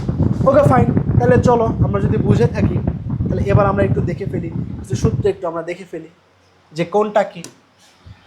দেখো, আলো আমরা বলছি এটা প্রিজম, আলো প্রথমে এই তলা আপতিত হবে। এই যে এই তলা আপতিত হইলো, এটা কি বলতো? অবিলম্ব। এটা অবিলম্ব। এটা নিলে রেখা অবিলম্ব, এই রেখা অবিলম্ব, দুই তলের উপর দুইটা অবিলম্ব। তাহলে আলো হালকা থেকে কোথায় যাচ্ছে বলতো? ঘন মাধ্যমে যাচ্ছে, তাই না? তার মানে কি করবে? অবিলম্বের কাছে চলে আসবে আলো, তাহলে আলো এখানে আপতিত হয়ে এই যে আলো এখানে আপতিত হয়ে যে এই বরাবর দেখো প্রতিফলিত হইল। আলো এখানে আপতিত হইলে I1 কোণে হয়ে এই বিন্দুতে আমার কি হইলো, প্রতিফলিত হইল। বুঝলাম, আশা করি বুঝছি। এটা কি অবিলম্ব, তাহলে অবিলম্বের সঙ্গে আলো R1 কোণে কি হইলো, প্রতিফলিত হইল। বুঝছো এইটুকু, আশা করি বুঝছি। তারপরে এই বিন্দুতে এসে আলো কি পাইছে, আরেকটা তল পাইছে, তাহলে এই তল থেকে আলো কি হয়ে যাবে, আবার প্রতিসরিত হবে, তাই না? তো আলো তাহলে কীভাবে প্রতিসরিত হবে, এটা কি প্রিজমের ভিতর ঘন মাধ্যম, বাইরেরটা কি হালকা মাধ্যম। ঘন থেকে হালকাতে গেলে কি করবে, অবিলম্ব থেকে দূরে সরে আসবে, এটা অবিলম্ব, তাহলে অবিলম্ব থেকে আলো এরকম কি করবে, দূরে সরে আসবে। ওকে, তাহলে আলো এই যে আমাদের বের হওয়ার সময় যেই কোণে বের হইলো সেটাকে বলবো I2 কোণে। বুঝছে কি বুঝে নেই? আলো প্রথম পৃষ্ঠে আপতিত হয়ে I1 কোণে আপতিত হয়ে R1 কোণে প্রতিফলিত হবে, আমাদের কোথায় প্রতিসরিত হবে, কোথায়, প্রিজমের ভিতরে। কেমন হওয়ার পরে আবার এই বিন্দুতে এসে দ্বিতীয় পৃষ্ঠে পাবে, প্রিজমের দ্বিতীয় পৃষ্ঠে আলো আবার R2 কোণে আপতিত হয়ে I2 কোণে প্রতিসরিত হবে। বুঝছো, এটা বোঝা গুরুত্বপূর্ণ, আশা করি বুঝছি। প্রিজমের ভিতরের প্রতিসরণকে আমরা বলবো মিউ। ওকে, এবং আমাকে বলো তো এই যে প্রথম আলোটা প্রথম পৃষ্ঠে যে আলো আপতিত হইলো সেটা আসলে যাওয়ার কথা ছিল কোন বরাবর, একদম এই সোজা, এই সোজা যাওয়ার কথা ছিল, তাই না? হ্যাঁ, যাওয়ার কথা ছিল। আর এই যে এই আলোটা এখন আলোটা একদম এই সোজা বরাবর যাওয়ার কথা ছিল, এবং আমার দ্বিতীয় পৃষ্ঠের আলোটা এই বরাবর যাওয়ার কথা ছিল। সো দুইটা আলোর যেই বরাবর যাওয়ার কথা ছিল তাদের মাঝখানের মধ্যবর্তী যেই কোণ তাকে আমরা বলবো বিচ্যুতি। বুঝলাম, প্রথম আলো এই বরাবর যাওয়ার কথা ছিল এবং যে আলোটা বের হয়ে যাচ্ছে তাকে বর্ধিত করো, এদের মাঝখানের যেই কোণ তাকে আমরা বলবো বিচ্যুতি। বিচ্যুতিকে আমরা ডেল দ্বারা প্রকাশ করি। প্রিজমের বিচ্যুতি মানে বুঝছো যে আমাদের প্রথম পৃষ্ঠে যেই রশ্মিটা আপতিত হয় তার যেদিকে যাওয়ার কথা ছিল এবং দ্বিতীয় পৃষ্ঠ থেকে আলো যেদিকে বের হয় তাদের মাঝখানে যেই কোণ সেটা আমাদেরকে বিচ্যুতি, যাকে আমরা ডেল দ্বারা প্রকাশ করি। ওকে, এটা বোঝা খুবই গুরুত্বপূর্ণ। ক্লিয়ার? তাহলে যে প্রথম আলোটা এইদিকে যাওয়ার কথা ছিল, এই যে এইদিকে, এবং এইদিকে যাওয়ার কথা ছিল, এইদিকে যায় না, না গিয়ে কি করে এইদিকে বেঁকে যায়। সো এদের মাঝখানের যেই কোণ তাকে আমরা বলতেছি কি বিচ্যুতি ডেল। বুঝছো, আশা করি বুঝছি আমরা। তাহলে এই যে দেখো আমরা সব কিছু লিখে রাখছি, কেন কোনটা কি, যে R2টা কি দ্বিতীয় মাধ্যমে আপতন কোণ, R1টা কি প্রথম মাধ্যমের কি বলতো প্রতিসরিত কোণ, এরপরে I1টা কি প্রথম মাধ্যমের প্রতিফলিত কোণ, এবং এই যে I2টা কি দ্বিতীয় মাধ্যমের নির্গমন কোণ বা দ্বিতীয় পৃষ্ঠের নির্গমন কোণ। বুঝছো, এগুলো বুঝতে হবে। জাস্ট I1 প্রথম পৃষ্ঠের আপতন কোণ, R1 প্রথম পৃষ্ঠের প্রতিসরিত কোণ, R2 দ্বিতীয় পৃষ্ঠের আপতন কোণ, I2 দ্বিতীয় পৃষ্ঠের নির্গমন কোণ। বুঝছো, এরপরে আসো যে আমাদের প্রিজম কোণ কোনটা, এই যে এটা প্রিজম কোণ এ, প্রিজম কোণকে আমরা এ দ্বারা প্রকাশ করি। এ নির্ণয় সূত্র R1 + R2, এ নির্ণয় সূত্র কি R1 + R2। R1 মানে কি প্রথম মাধ্যমের প্রতিসরণ কোণ, আর R2 মানে দ্বিতীয় পৃষ্ঠের, R2 মানে দ্বিতীয় পৃষ্ঠের আপতন কোণ। সো R1 + R2 সমান আমরা লিখতে পারবো প্রিজম কোণ এ। এরপর আমাদের বিচ্যুতি ডেল সমান I1 + I2 - A। বিচ্যুতি ডেল সমান কি I1 + I2 - A। খুবই সহজ সূত্র, মাত্র কয়েকটা সূত্র। কেমন? তাহলে বিচ্যুতি ডেল সমান I1 + I2 - A। বুঝলাম। এবার দেখো যেখানে আমরা স্নেলের সূত্র যদি প্রয়োগ করতে চাই প্রথম পৃষ্ঠের জন্য, আলো এটা শূন্য মাধ্যমে আছে, শূন্য মাধ্যম থেকে এই যে আমাদের প্রিজমের মধ্যে প্রবেশ করতেছে, শূন্য মাধ্যমের প্রতিসরাঙ্ক 1 × কোণ I, তার মানে 1 × sin I ইকুয়াল টু আলো এই মাধ্যমে প্রবেশ যখন করে তখন প্রতিসরাঙ্ক মিউ, এই মাধ্যমের কোণ R1, so mu × sin R1। সেমভাবে আলো যখন বের হয়ে যায় তখন যদি স্নেলের সূত্র লিখতে চাই তাহলে কি হবে, যখন বের হয়ে যাচ্ছে দেখো প্রিজমের এই যে যখন আলো এখানে ছিল প্রতিসরাঙ্ক মিউ, এই মাধ্যমের আমাদের কোণ কি R2, সো লিখতে পারবো মিউ × sin R2। আলো বের হয়ে গেল, তাহলে বাইরের প্রতিসরাঙ্ক কত, বাই 1, তাই না, 1, এই মাধ্যমের কোণ কত I2, সো 1 × sin I2 লিখতে পারবো স্নেলের সূত্র, যে মাধ্যম ওই মাধ্যমের প্রতিসরাঙ্ক। এবং এইভাবে খুব ভালো করে মনে রাখবে এটা স্নেলের সূত্র, তাহলে আর ভুল হবে না। ওকে, এবার দেখো যে আমার ন্যূনতম বিচ্যুতিটা কি, আমরা আপতন কোণ যদি বাড়াইতে থাকি, দেখো আপতন কোণ যদি বাড়াইতে থাকো তবে বিচ্যুতির মান কি হয়, কমতে থাকে। আপতন কোণ যত বাড়াবা, এই যে এই বরাবর আপতন কোণ x অক্ষ বরাবর যত বাড়াচ্ছ দেখো আমাদের কি এই যে বিচ্যুতি y অক্ষ বরাবর বিচ্যুতি, x অক্ষ বরাবর আপতন কোণ। আপতন কোণ যত বাড়াবা, দেখো আপতন কোণ যত বাড়াবা বিচ্যুতির মান তত কি হবে, কমবে। কমতে কমতে একটা নির্দিষ্ট পর্যায়ে গিয়ে তুমি আপতন কোণের মান যতই বাড়াও না কেন বিচ্যুতি আর কমবে না, না কমে বরঞ্চ ক্রমাগত বৃদ্ধি পাবে। বুঝছো, আপতন কোণের মান বৃদ্ধি করলে বিচ্যুতি ক্রমাগত কমতে থাকবে, তবে একটা নির্দিষ্ট পর্যায়ে গিয়ে তুমি আপতন কোণের মান যতই বাড়াও না কেন আমাদের বিচ্যুতির মান না কমে বরঞ্চ বাড়তে থাকবে। সো যেই ন্যূনতম মানে গিয়ে বিচ্যুতিটা না কমে বরঞ্চ বাড়তে থাকে সেই ন্যূনতম মানকে বলি ন্যূনতম বিচ্যুতি। বুঝছো, তাহলে আপতন কোণের মান বাড়াইতে থাকলে আমাদের বিচ্যুতির মান কমতে থাকে, কিন্তু একটা সর্বনিম্ন পর্যায়ে গিয়ে আমাদের আপতন কোণ বাড়াইলেও বিচ্যুতির মানটা বাড়ে না, বিচ্যুতির মানটা কমে না, বরং বিচ্যুতিটা বেড়ে যায়। তো বিচ্যুতির এই সর্বনিম্ন মানকে আমরা বলি ন্যূনতম বিচ্যুতি। এটা ন্যূনতম বিচ্যুতি, যাকে আমরা ডেলএম দ্বারা প্রকাশ করব। ন্যূনতম বিচ্যুতি এটা ডেলএম। বুঝলাম, আশা করি বুঝছি। Okay fine. তাহলে এবার দেখো ন্যূনতম বিচ্যুতির জন্য আমার প্রিজমের কিছু পরিবর্তন আসে কেমন সূত্রে, সো এগুলো আমরা একটু দেখব। ন্যূনতম বিচ্যুতির জন্য মনে রাখতে হবে আমাদের সেম থাকবে। ন্যূনতম বিচ্যুতির জন্য আমাদের কি হবে, দেখো আমাদের এই ত্রিভুজটা মনে একটা আয়নার মতো আচরণ করবে, অর্থাৎ এই I1 এবং I2-র মানটা সমান হবে, এই R1 এবং R2-র মান সমান হবে। যদি ন্যূনতম বিচ্যুতি পাইতে চাই তবে I1 এবং I2-র মান সমান হইতে হবে, R1 এবং R2-র মান সমান হইতে হবে। এটা ন্যূনতম বিচ্যুতি পাওয়ার শর্ত। শর্তটা কি, যে I1 এবং I2-র মান সমান হবে, R1 এবং R2-র মান সমান হবে। কখন, যখন ন্যূনতম বিচ্যুতি পাবো তখন। ন্যূনতম বিচ্যুতি পাইতে চাইলে I1 এবং I2 সমান হবে, একই সাথে R1 এবং R2-র মানও কি হবে, সমান হবে। তাহলে তোমরা আমাকে বলবা যে ভাই আমাদের প্রিজম কোণে এ নির্ণয়ের সূত্র ছিল R1 + R2, যেহেতু ন্যূনতম বিচ্যুতি তাই R1 এবং R2-র মান সমান হবে। তাহলে চাইলে R2-র জায়গায় R1 লিখতে পারবো, অবশ্যই পারবো। ন্যূনতম বিচ্যুতির ক্ষেত্রে প্রিজম কোণ এ সমান হবে 2R1 বা 2R2। বুঝছি কি বুঝি নেই? আশা করি বুঝছি। যদি R1 সমান বের করতে চাই তবে A/2। শেষ। বিচ্যুতি নির্ণয় সূত্র A1 + A2 - A। এটা কার জন্য, যে কোনো প্রিজমের জন্য। আর যদি ন্যূনতম বিচ্যুতি হয় তবে I1 এবং I2-র মান সমান। তাহলে I1 এর জায়গায় বসাই দাও, তখন কি হবে, ডেল এম, এটা ন্যূনতম বিচ্যুতি, del M = 2I1 - A, del M = 2I1 - A। এখান থেকে I1 সমান লিখতে চাইলে সাইন ডেল এম + A/2 হবে। এই যে I1 সমান লিখতে চাইলে ডেল এম + A/2। বুঝলাম, I1 সমান এটা লেখা যায় ডেল এম + A/2 এবং R1 সমান লেখা যায় A/2। কখন এগুলো লেখা যায়, ন্যূনতম বিচ্যুতির ক্ষেত্রে। কেমন, তো ন্যূনতম বিচ্যুতির ক্ষেত্রে এগুলো লেখা যায়। তাহলে এখানে স্নেলের সূত্র ব্যবহার করো, যে এই মাধ্যমের প্রতিসরাঙ্ক 1, এই মাধ্যমের কোণ I, সো 1 × sin I1। আলো যখন এই মাধ্যমে প্রবেশ করতেছে, এই মাধ্যমের প্রতিসরাঙ্ক মিউ ইন্টু এই মাধ্যমের কোণ R1, so mu × sin R1। এখান থেকে মিউ সমান লেখা যাবে sin I1/R1। I1 সমান কি লিখতে পারো, ডেল এম + A/2 বসাই দাও। R1 সমান কি লিখতে পারো, A/2 বসাই দাও, sin A/2। তাহলে এটা প্রিজমের প্রতিসরাঙ্ক নির্ণয়ের সূত্র, mu = sin del M + A/2 = sin A/2। মুখস্থ রাখবা, প্রিজমের প্রতিসরাঙ্ক নির্ণয়ের সূত্র mu = sin del M + A/2 sin A/2। বুঝছি, আশা করি বুঝছি। Okay fine. দেখো একটা মান দেখো, ক্লিয়ার হয়ে যাবে সব। √3 প্রতিসরাঙ্কের কাছে প্রিজমের ক্ষেত্রে সর্বনিম্ন বিচ্যুতি কোণের মান, সর্বনিম্ন বিচ্যুতি কোণের মান মানে কি, ডেল এম এর মান বলতেছে আমাদের প্রিজম কোণের সমান। বুঝলাম, যে √3 প্রতিসরাঙ্ক বিশিষ্ট মানে মিউ এর মান দেওয়া আছে √3, প্রতিসরাঙ্ক বিশিষ্ট কোনো প্রিজমের ন্যূনতম বিচ্যুতির মান মানে ডেল এম এর মানটা কি হবে, তোমার এই যে প্রিজম কোণে এ এর সমান হবে, অর্থাৎ ডেল এম = A হবে। তাহলে বলতেছে প্রিজম কোণের মানটা কত হবে বের করো। ক্লিয়ার, তুমি সূত্র জানো ভাই, mu = sin del M + A/2 sin A/2। প্রশ্নে বলতেছে ডেল এম এর মান কত হবে, এ এর সমান। তাহলে ডেল এম এর জায়গায় এ বসাই দাও, এ যোগ করলে 2A, উপরে নিচে কাটো, দেখো এ যোগ করলে কত হবে 2A, তাই না? তার মানে কত পাবো, sin A। sin A সমান লিখতে পারি sin twice A, sin twice A = 2 sin A cos A, sin A/2 sin A/2 কাটো, তাহলে কি থাকবে 2 cos A থাকবে, কত cos A থাকবে 2 cos A। এখান থেকে এর মানটা বের করা যাবে না, স্বাভাবিক হিসেবে করলে কত পাবো, 60 ডিগ্রি। বুঝছো কি বোঝো নাই? তাহলে প্রিজম কোণের মান কত পাইলাম, 60। ক্লিয়ার, বুঝছো? সো √3 প্রতিসরাঙ্ক বিশিষ্ট কোনো প্রিজমের যদি ন্যূনতম বিচ্যুতির মান আমাদের প্রিজম কোণের সমান হয় তবে প্রিজম কোণটা কত, 60 ডিগ্রি। কেমনে বের করলাম, যে mu = sin del M + A/2 sin A/2। Del M এর মান বলতেছে এর সমান, ডেল এম সমান এ বসাই দাও এমনি, তারপরে জাস্ট সূত্র sin twice এটা 2 sin A cos A, sin কাটো, এখান থেকে এর মানটা বের করো সহজভাবে। ওকে, পরের কোশ্চেন দেখো, এটা খুবই বেশি গুরুত্বপূর্ণ। একটা সমবাহু প্রিজমের প্রতিসরাঙ্ক দেওয়া আছে 1.5। একটা সমবাহু ত্রিভুজের, একটা সমবাহু প্রিজমের প্রতিসরাঙ্ক দেওয়া আছে 1.5। তাহলে আমাকে বলবা সমবাহু যেহেতু ত্রিভুজ প্রত্যেকটা কোণের মান কত, 60, তার মানে প্রিজম কোণের মান কত, 60। সমবাহু প্রিজম বলছে মানে বুঝতে হবে তোমার প্রিজম কোণের মান দেওয়া আছে 60 এবং এখানে মিউ এর মান দেওয়া আছে 1.5। দেখি আমাদের কোশ্চেনে কি বলতেছে।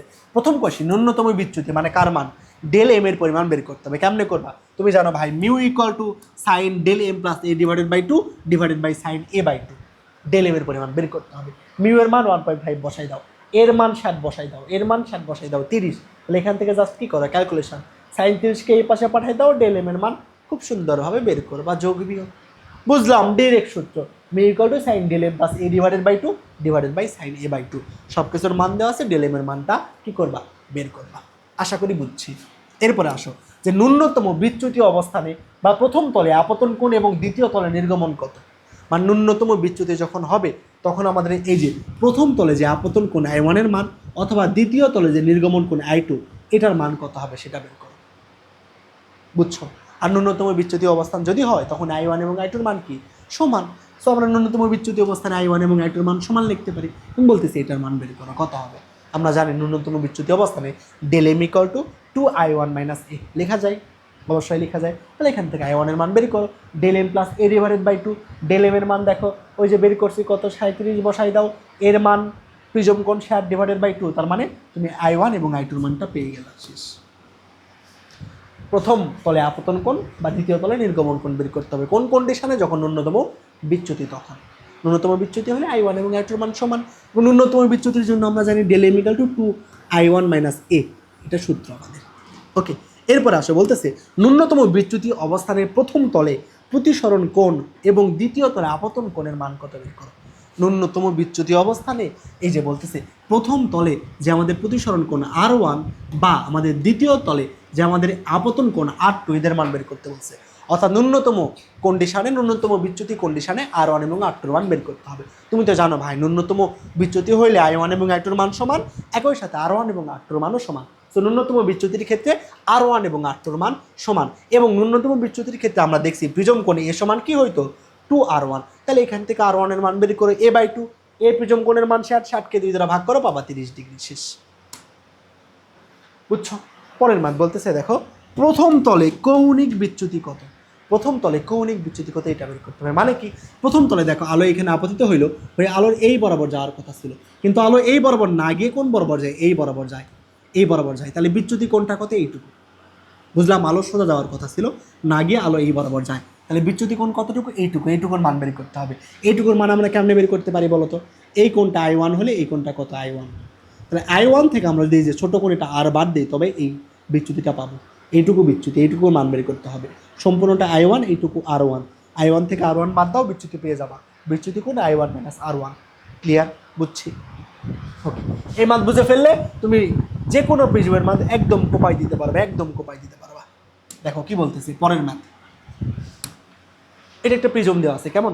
প্রশ্নে বলতেছে প্রিজমটি ন্যূনতম বিচ্যুতি কোণ কত। মানে কি, ন্যূনতম বিচ্যুতি কোণ মানে কার মান বলো তো? del m এর পরিমাণ বের করতে হবে। খুবই সহজ, আপতন কোণের মান দেওয়া আছে এবং এটা বলতেছে একটা কি ABC একটা থাকে যে সমবাহু ত্রিভুজ। সমবাহু ত্রিভুজ হইলে প্রিজম কোণ কত? 60। তাহলে বের করতে হবে del m। তুমি জানো মিউ ইকুয়াল টু কত বলো তো? sin del m plus a divided by 2 divided by sin a/2। সব কিছুর মান, মিউ এর মান দেওয়া আছে কত? 1.5, এর মান দেওয়া আছে, সব কিছুর মান দেওয়া আছে, del m এর পরিমাণ হিসেব করে বের করবা 37.58, যা সূত্র mu equal two sin del m plus a divided by 2 sin a/2। এর মান দেওয়া আছে 60, মিউ এর মান দেওয়া আছে 1.5। এখান থেকে হিসেব নিকেশ করা যাবে না? নিশ্চয়ই যাবে, যোগ বিয়োগের মতো। ওকে, এবার পরের কোয়েশ্চেনটা খুবই গুরুত্বপূর্ণ, যে উদ্দীপকের আলোক রশ্মিটি এসি পৃষ্ঠে দিয়ে নির্গত হবে কিনা যথাযথভাবে ব্যাখ্যা করো। মানে এখান থেকে এই যে এই পৃষ্ঠ দিয়ে আলো বের হবে কিনা সেটা ব্যাখ্যা করতে বলছে। আলো কখন এখান থেকে বের হবে না বলো তো? যদি আমাদের এখানে এসে আলো কি হয়? সংকট কোণে আপতিত হয়। সংকট কোণে আপতিত হয়ে আলোটা কি করবে? ভিতরে প্রবেশ করবে, তাই না? আমি তো যে শিখে আসি সংকট কোণে আপতিত করলে কি হয়? আলো বিভেদ তল ঘেঁষে যায়। কি হয়? বিভেদ তল ঘেঁষে যায় বা আমাদের অভিলম্বের সাথে 90 ডিগ্রি হয়। সেখানে অভিলম্ব যদি এইটা হয়, তাহলে অভিলম্বের সাথে 90 ডিগ্রি কোণ মানে কি আলোটা ভিতরে প্রবেশ করবে। বুঝলাম? সো আলো কখন ভিতরে প্রবেশ করবে? যখন সংকট কোণে আপতিত হবে। বুঝছো? সংকট কোণে আপতিত হলে এটা কি এসি তল ভেদ করে বাইরে যাইতে পারবে? আলো পারবে না। তো আমাদের কি বের করতে হবে? প্রশ্নে বলতেছে যে এসি তল ভেদ করে আলো যাইতে পারবে কিনা। কখন যাইতে পারবে না? যদি আলোটা এই যে এখান থেকে আলো যে এখানে আপতিত হইলো, সো এইখানে যদি আমাদের সংকট কোণে আপতিত হয়, আলো যদি সংকট কোণে আপতিত হয়, তবে আলোটা এসি পৃষ্ঠ ভেদ করবে না, বরং আবার প্রিজমের মধ্যেই প্রবেশ করবে। সো আমরা বের করব যে এইখানে কত কোণে আলো আপতিত হচ্ছে, এখানে আলো কত কোণে আপতিত হবে সেটা বের করবো। ধরো এখানে আমরা কত কোণে আপতিত হবে? 8 কোণে, তাই না? আগে 8 মানটা বের করে দেখি। 8 মানটা বের করে দেখবো যে সেই মানটা যদি আমাদের এখানে সংকট কোণের সমান হয়, তবে আলোটা বের হইতে পারবে না। তাহলে আগে সংকট কোণটা তুমি একটু বের করো। দেখো আমাদের সংকট কোণের জন্য তুমি বের করো যে আলো কি করবে। সংকট কোণের জন্য বের করো, আলো এখান থেকে বাইরে যাবে, তাই না? সো এই মাধ্যমের প্রতিসরাঙ্ক কত দেওয়া আছে? 1.5। সো 1.5 ইন্টু সংকট কোণ ইকুয়াল টু আলো বাইরে যাবে 1, বাইরের প্রতিসরাঙ্ক 1, এবং কোণটা কত ডিগ্রি হবে? প্রতিসরণ কোণ 90। So 1 into sign 90। তার মানে আমাদের যে সংকট কোণের মান বের করলাম। অর্থাৎ আলো যদি 41 ডিগ্রি কোণে ওখানে আপতিত হয়, তবে আলোটা বাইরে যাবে না, ভিতরে প্রবেশ করবে। বুঝছো? হ্যাঁ, আলো 41 ডিগ্রি কোণে আপতিত যদি এখানে হয়, তবে আলোটা এসি তল ভেদ করে যাইতে পারবে না, আলোটা তখন ভিতরে প্রবেশ করবে। এটা সংকট কোণ। ওকে, তাহলে আমরা বের করব যে এইখানে আমাদের আলোটা, তাহলে আমাদের আলোটা এখানে কত কোণে আপতিত হইলো সেটা আমরা এখন বের করব। দেখলাম ওইখানে যদি 41 ডিগ্রি কোণে আপতিত হয় তবে সেটা সংকট কোণ হবে, আর সংকট কোণের জন্য আলো ভিতরে প্রবেশ করবে, তাই না? সো আমরা এটা দেখলাম যদি 41 ডিগ্রি কোণে আপতিত হয় তবে আলো বাইরে বের হইতে পারবে না। তাহলে আমরা এখন দেখবো যে আমরা যদি 27 ডিগ্রি কোণে আলো আপতিত করি তবে এখানে আলো কত কোণে আপতিত হবে, মানে R2 মান বের করবো। কার মান? R2 মান বের করবে। কেমনে বের করবা? দেখো, R2 মান বের করার জন্য আমরা আলো প্রথমে এইখান থেকে কী করবে, এখানে প্রবেশ করবে। তাহলে এই মাধ্যমে প্রতিসরাঙ্ক কত? 1। তাহলে 1 × sin 27 লিখে ফেলো। 1 × sin 27 ইকুয়াল টু এই মাধ্যমে যখন প্রবেশ করবে এই মাধ্যমে প্রতিসরাঙ্ক মিউ ইন্টু এইখানে কোণ কত? R1। কেমন? তাহলে মিউ ইন্টু কত? sin R1। বুঝতেছ? আলো এই মাধ্যমে প্রথমে প্রবেশ করবে, এই যে এই মাধ্যমে প্রবেশ করলো। কেমন? তাহলে এই মাধ্যমের কত? প্রতিসরাঙ্ক 1। তাহলে 1 × sin 27 ইকুয়াল টু এই মাধ্যমে প্রিজমের প্রতিসরাঙ্ক 1.5। 1.5 ইন্টু এই কোণটা কত? sin R1।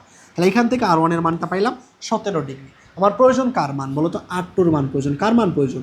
আমার R2 মান প্রয়োজন। কারণ R2 মান যদি আমরা জানি, মানে আলো এখানে কত কোণে আপতিত হচ্ছে সেটা যদি বের করতে পারি তবেই বলতে পারবো যে আলোটা বাইরে যাবে কি যাবে না।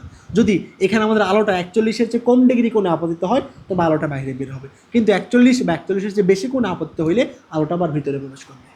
বুঝলাম? তাহলে R2 মানটা বের করবো। তাহলে R2 মান কেমনে বের করবা? প্রিজম কোণ A সমান আমরা জানি R1 + R2, এর মান 60, R1 এর মান বের করলাম 17। তাহলে R2 মান কত পাচ্ছি? 42 ডিগ্রি। কত পাইলাম? 42 ডিগ্রি। সো তার মানে আমাকে বলবা যে তাহলে আমাদের আলো এখানে কত কোণে আপতিত হয়? যে 42 ডিগ্রি কোণে। 42 ডিগ্রি কোণে আলো আমাদের আপতিত হচ্ছে। আমরা বের করলাম এখানে সংকট কোণটা কত বলো তো? 41 ডিগ্রি। মানে 41 ডিগ্রি কোণে আলো আপতিত হইলে আমাদের আলোটা কী হবে? বিভব তলে এসে যাবে। 41-এর চেয়ে বেশি দিলে ভিতরে আবার ফিরে আসবে। আমাদের কোণটা কি 41-এর চেয়ে বেশি? অবশ্যই। আমরা 42 ডিগ্রি কোণে আলো আপতিত করতেছি। সো তার মানে আলোটা ভিতরে ফিরে আসবে, অর্থাৎ আলোটা এই এসি তল ভেদ করে বাইরে যাইতে পারবে না। সো আমরা লিখবো কি হবে না বলো তো? আলো এসি তলে থেকে নির্গত হবে না। খুবই গুরুত্বপূর্ণ। আবারও বলতেছি, প্রশ্নে বলা হচ্ছে যে আলো এই যে এসি তল থেকে নির্গত হইতে পারবে কিনা। নির্গত কখন হবে দেখবো আমরা। এখানে আমাদের আলোটা যেই কোণে আপতিত হচ্ছে সেই কোণটা আমাদের সংকট কোণের চেয়ে বড় কিনা। কেমন? সো আমাদের এই R2 মানটা বের করতে হবে। কার মান? R2 মান বের করতে হবে। কেমনে করবা? প্রথমে আলো এই মাধ্যম থেকে এই মাধ্যমে প্রবেশ করতেছে, সো এই মাধ্যমে প্রতিসরাঙ্ক 1 × sin 27 equal to 1.5 × sin R1। R1 এর মান বের করে নিলাম, তারপরে A = R1 + R2। এখান থেকে R2 মান পাইলাম 42। এবার আমরা চেক করবো যে এখানে সংকট কোণটা কত। সংকট কোণ তো বুঝতেছে ভাই, এভাবে না করতে চাইলে sin θ c ইকুয়াল টু তুমি জানো 1/μ বসাই দাও, তুমি কি পাবা? সংকট কোণ থিটার মানটা পেয়ে যাবে। এইটাই সেম টু সেম স্কেলের সূত্র দ্বারা করছি, তুমি ডিরেক্ট সূত্র দ্বারা করলেও নো প্রবলেম। সংকট কোণ বের করে 41। তুমি দেখতেছ এখানে 41 ডিগ্রি কোণে আলো আপতন করলে সেটা বিভব তল ঘেঁষে যাবে। 41-এর চেয়ে বেশি কোণে আপতন করলে আলোটা ওই মাধ্যমে ফিরে আসবে। সো আমরা কত কোণে আপতন করতেছি? 42। সো এই জন্য আলোটা ভিতরে ফিরে আসবে। বুঝছো? আশা করি বুঝছো। Okay fine.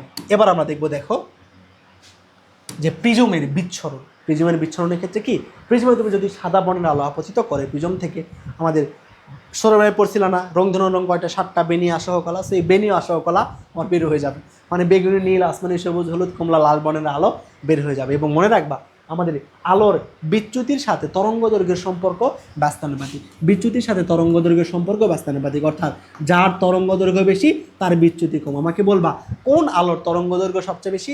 লাল আলোর তরঙ্গ দৈর্ঘ্য সবচেয়ে বেশি, তাই লালের বিচ্যুতি সবচেয়ে কম। আর বেগুনির তরঙ্গ দৈর্ঘ্য সবচেয়ে কম হয়, বেগুনির বিচ্যুতি সবচেয়ে বেশি। মনে রাখবা, পরীক্ষায় আসে। ওকে।